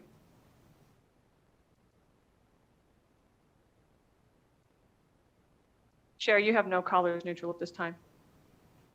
Thank you. Anyone in the room or in the building neutral?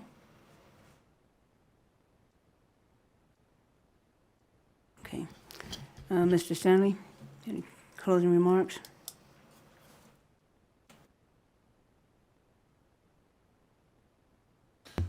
Madam Chair, members of the committee, I want to thank you for this long day. I hope everyone leaves with a little better understanding. I will close out with just this.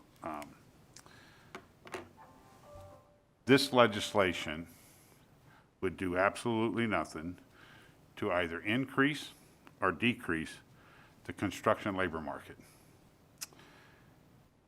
And I will state again for the record, there is nothing in this legislation that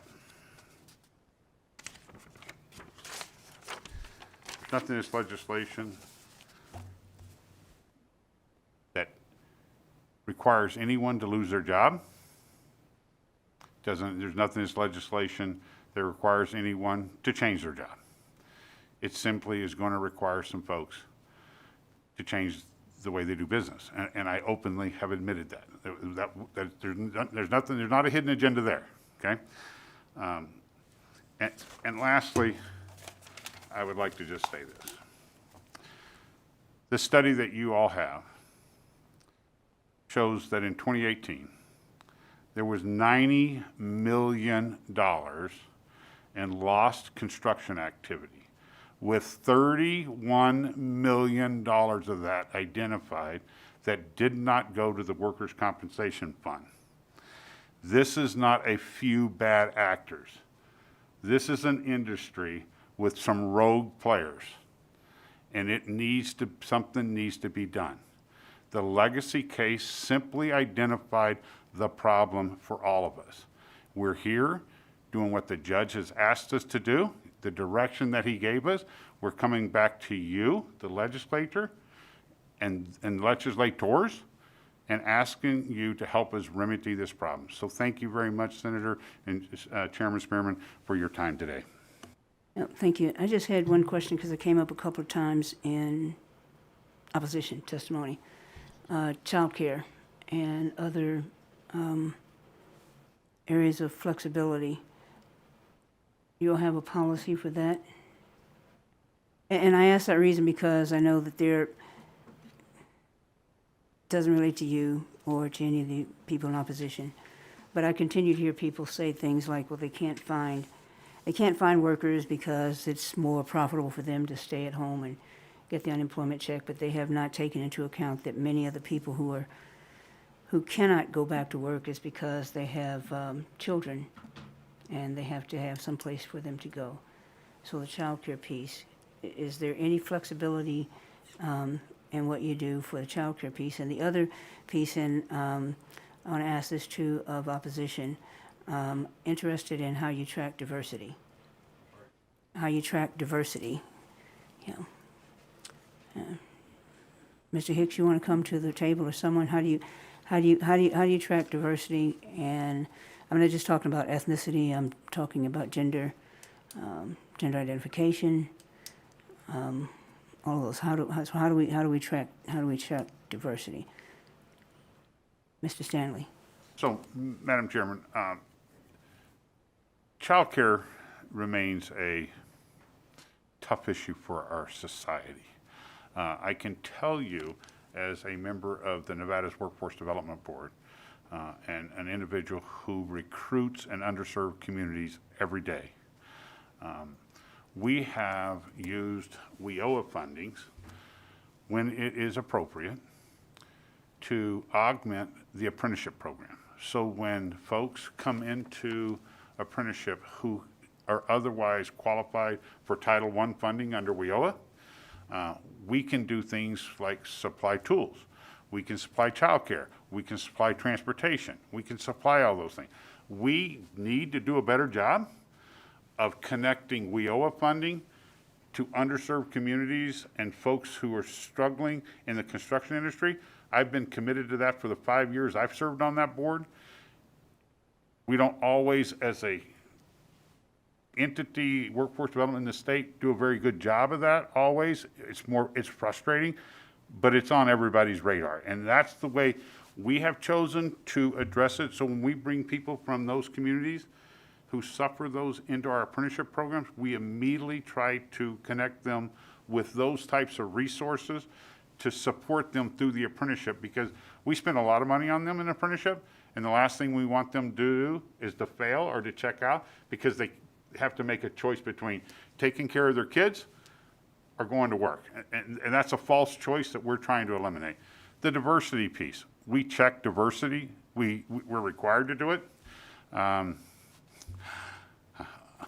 I read Dina Neal's book, and I am very familiar with her father and the Foley decision that he talked so eloquently about in his book. Yes, we were pretty lousy at it at one time. We do a much better job today. 65% of the membership of our trade unions are minority. We do a much better job. We have to track that legally, and we have to refer those numbers to the Department of Labor on an annual basis. And so that's what we do. So thank you. Thank you, Mr. Stanley. And my challenge is to everybody, got to make a plan. Got to make a plan. This is not casting aspersions on anyone, but I generally say this in most of the bills that I hear, or in most of the bills that I testify on. We all know that systemic racism is a public health crisis, and we're only going to get rid of it if all of us roll up our sleeves, admit that it's there, and then come up with a viable solution that we can implement.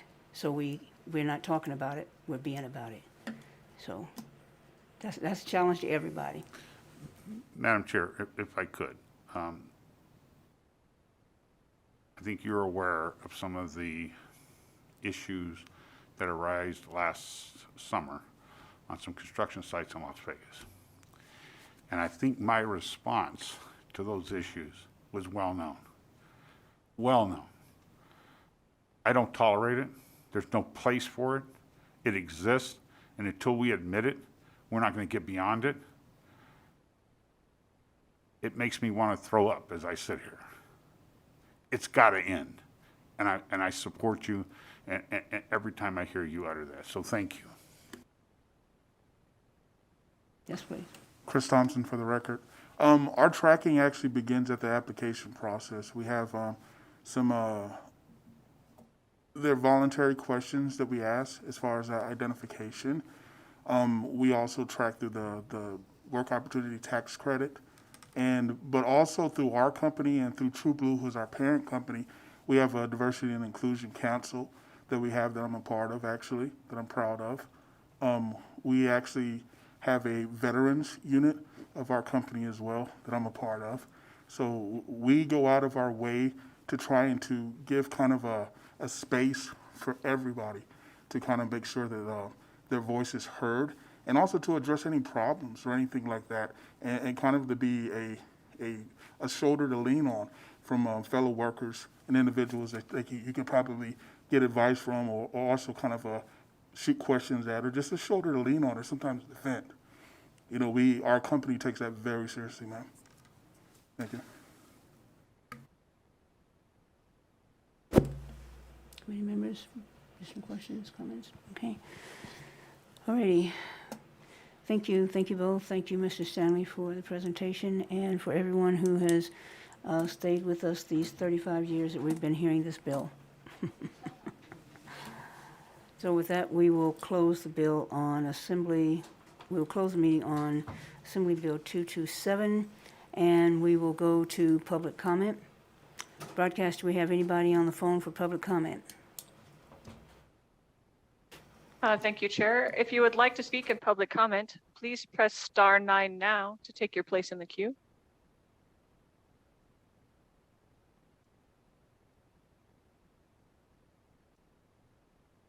Chair, you have no callers for public comment at this time. Okay, thank you, thank you. So just a couple of administrative announcements. We will be meeting next week, Monday and Wednesday. We will not meet Friday because that is the day of one of our dear, dear colleagues' service. So we will not be meeting next Friday, but we will make up for it in other ways. So, any comments, any members? Okie dokie. Well, with that, we will call this meeting adjourned. Thank you.